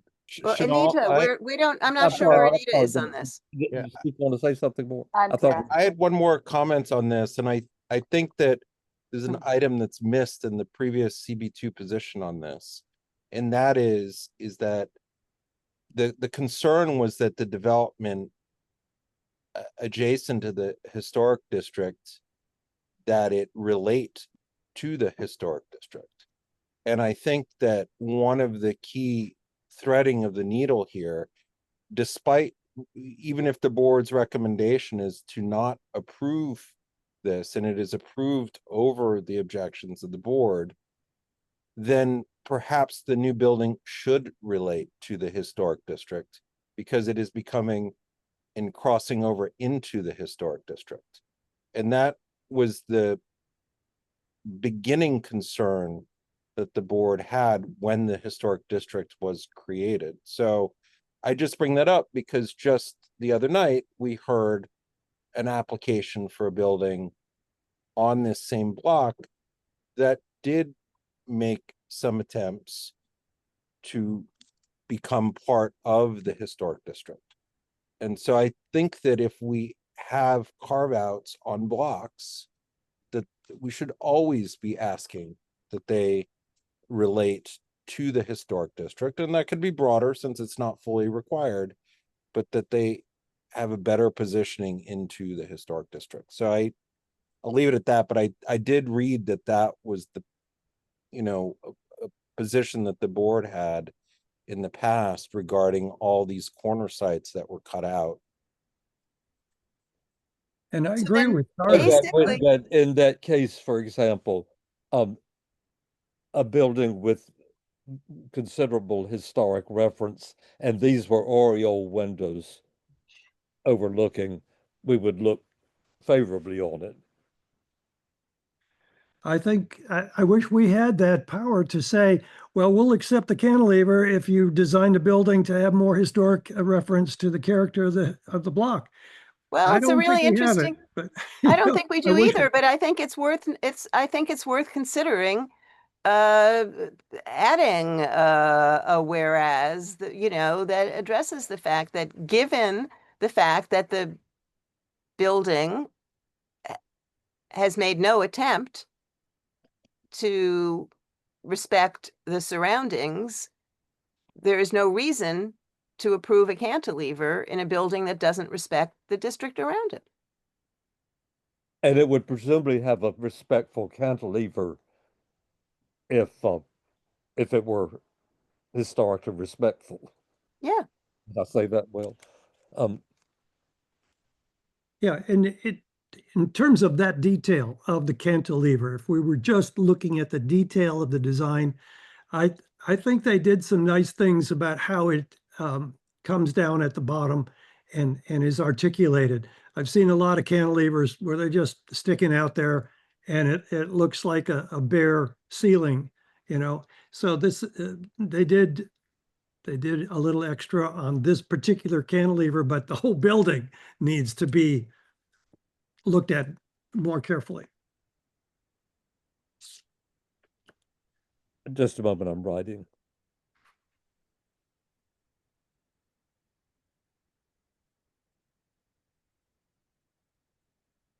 So we want historic inspiration, historic derived architecture. I don't know. Historic architecture. I don't know. But With not- a 200-story building, I don't It's know. much the same as the next application. Okay, I'm sorry, are we finished with that now? Well, I would say I actually like the cantilever. I think it makes it very interesting. I did think they did a very nice job. But in the spirit of my fellow board members in my neighborhood, I'm happy to go along with the denial. So just to clarify and put on the record, everyone is in accord with denial with all the things that we've said written into the denial. Except Brian. Except Brian Brian. is not. Okay, Brian, you still are opposed to the resolution.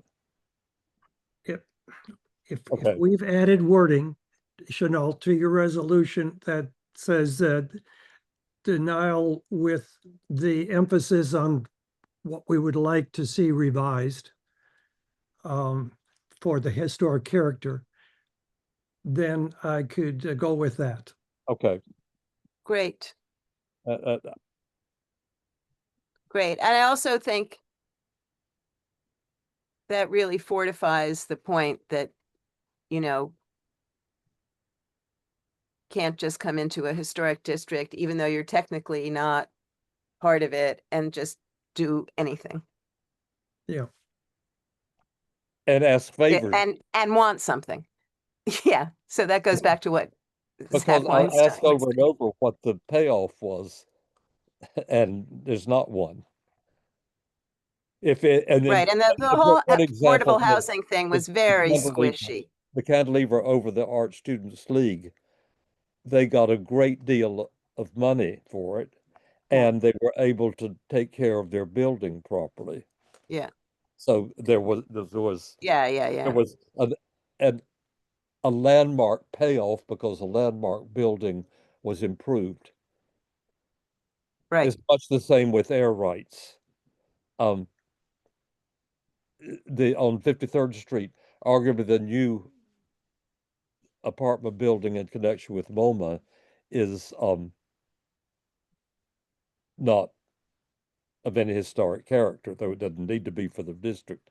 And the St. Thomas Church got an enormous amount of money that was enough to restore the stained glass windows and the entire facade for the air rights. So there was compensation to the landmark. Yeah. Good point. Next is Gansevoort Street. Well, tail wags the dog there. That is for sure. I kept looking at that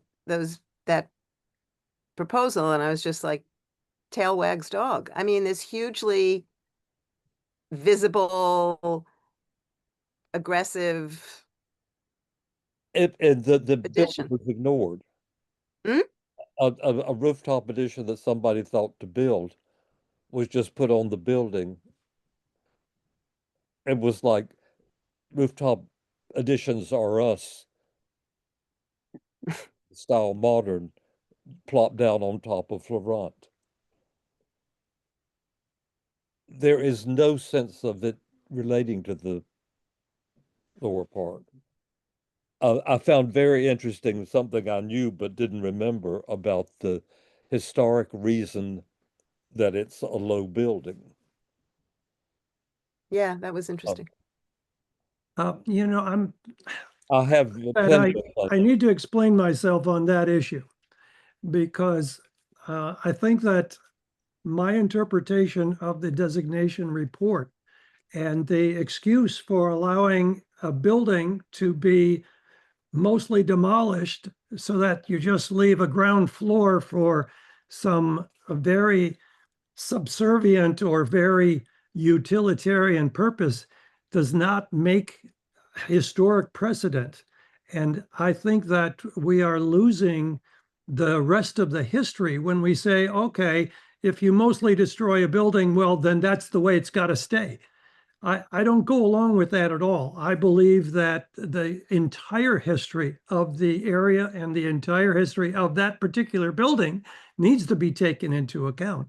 And so I respectfully disagree with the interpretations that were given in the comments, that because at the time of this designation report, this was the existing condition, therefore it can't be changed, is, to me, doesn't hold water.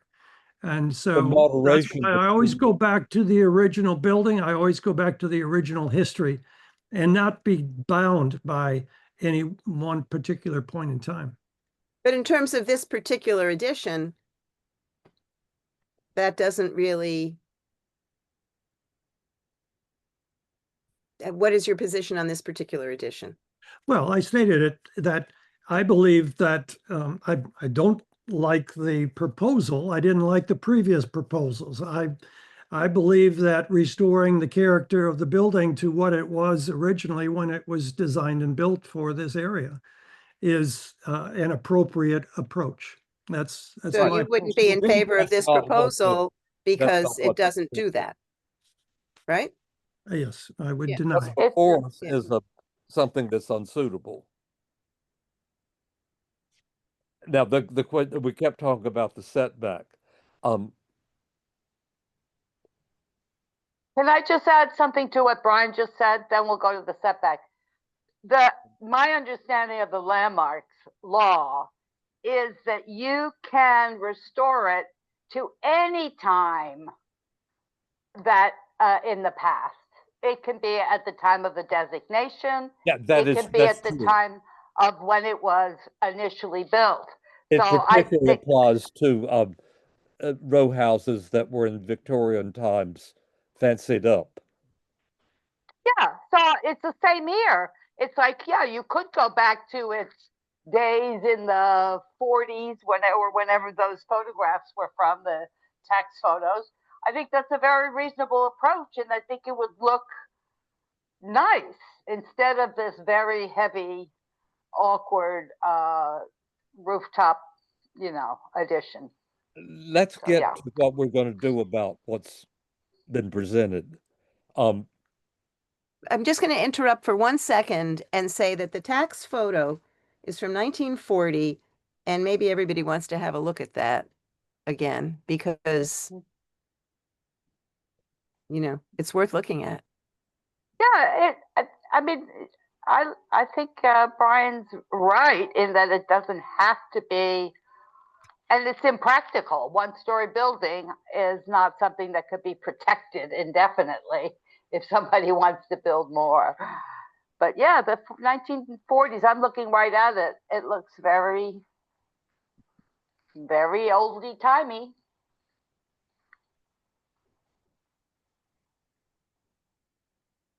The rest just became like what they call them, a tax holder or something.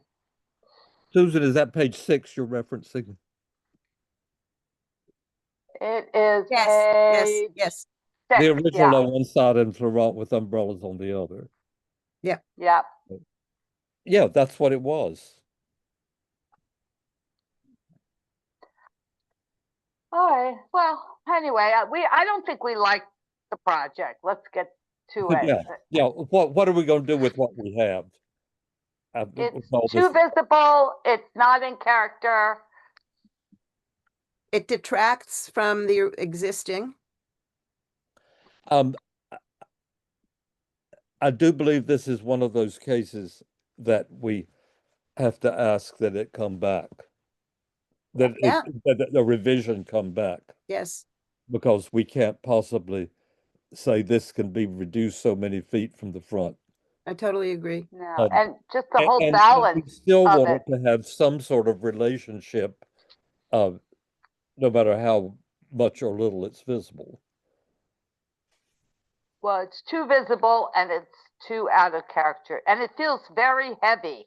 It feels. And if there's going to be an addition that is not on the lot line, as the picture Susan pointed out, then it needs to be a rooftop addition. That said, it needs to be minimally visible and Good, you got it. of a design that could essentially grow out of the building.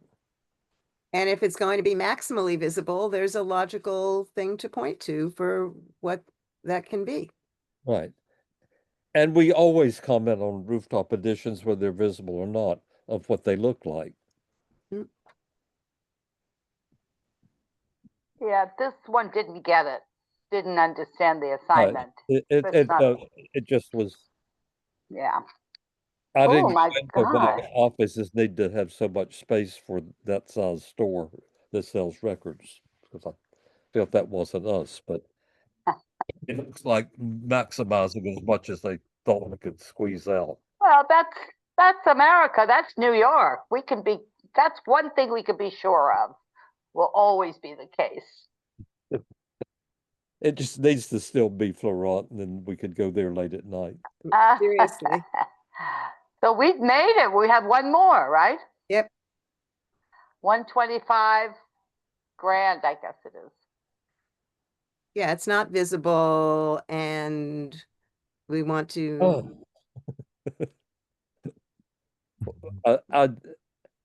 I had a lot of trouble following it. Yeah, it's did. difficult. Yeah. Just shows you haven't had the architect. Right. And we're the ones that suffer.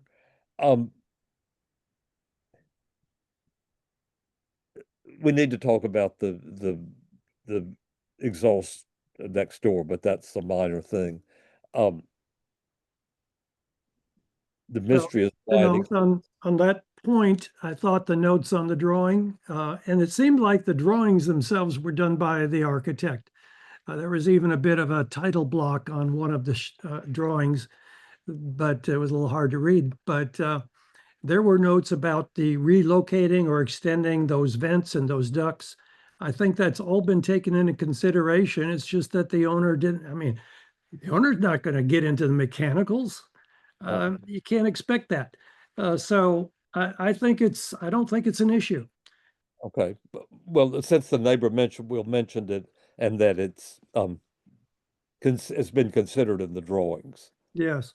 We don't need to say, we just say that because it would be a question if we were examining, and we just say that among the things happening on the roof is the relocation or the consideration.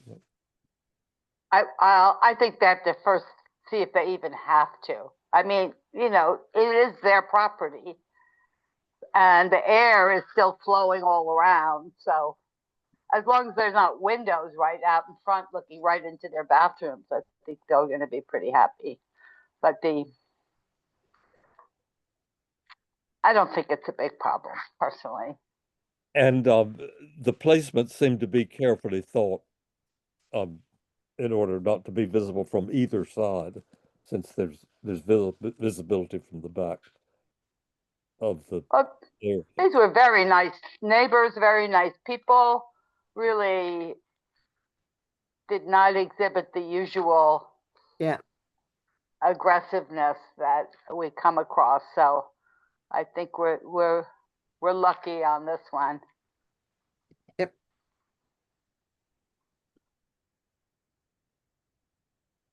And we settled the material question. Yep. And we don't have to fully understand the combined floor question. It just is. Is that it? Yeah, I mean, we have King Street. I guess we're finished with that. I mean, not King Street. We're going to find out about the gate, and we're going to ask. Yes, and the fire and the policeman's building we're done with too, right? Oh, we didn't discuss the first thing. Susan, do you want to have a go with the statement in the manner of letter writing? I don't know that I have the time to. Let's talk in the morning, okay? Okay. It's not urgent. Oh, then sure. Yeah. It doesn't have to even be for the board this month. Okay. In that case, sure. It's one of those things that we do and inform the board in any case. Yeah. They're like the perfect backdrop for every crime movie ever. It's like the classic, standing outside with the policeman cars. They just rent it out for those outdoor shots of Law and Order. And our thing is not to have another if it hadn't happened already, going on. And to be sure that other than nobody's gotten around to making an appropriation for it.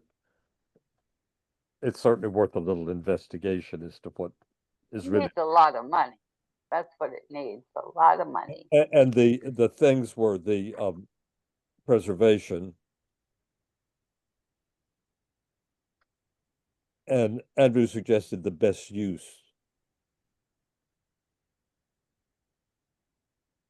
And since it's a derelict building, we can certainly get into that area.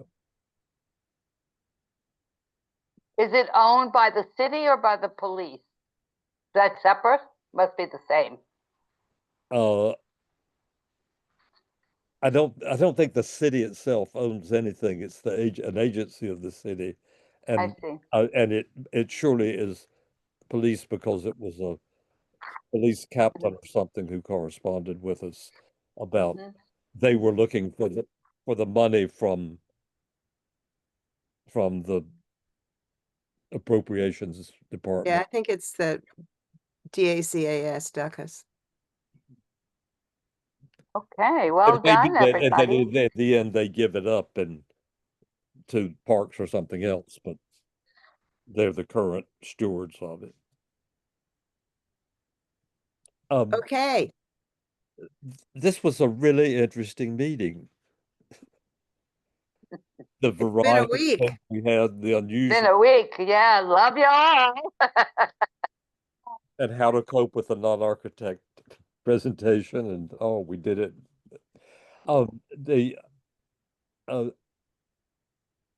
We've almost finished the first resolution, and I will get the second one meeting to Susan sometime tomorrow. And then this one, I think, will not require much, just correcting spelling. I would think that sort of automatic what's said. So thank you all very much for a marathon week.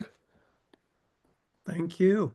We know all the Thank you. competitors for the event, Organization. so you'll A have- lot of work for you, Chenault. Truly. Yeah. So thank you for that. Yeah. It was a full-time job for Chenault this week, that's for sure. And Mark too, we've got him Yeah, working full thank you, time. Mark. Oh, it's just you, a day in Mark. the Gotta life, count not up to all the worry. You guys are words doing and great all the with all resolutions. all this effort. So thank you so much for all of it. Well, we appreciate you. Yes, You're we do. kind. All right, guys, you're all set? Or do Yep. you have more? Thank you, Yeah. everybody. No, we have to eat dinner. And good night. I know the concept. All right. Good night, Valerie stopped everybody. by the way, and was grateful for all your efforts too. She had another event, but she wanted to join you, so she sends her regards. Thanks. Thank Okay, you for great. that. All right. Good Okay. night, Thanks, guys. everybody. Good Yeah. night. Thanks. Good night. Bye.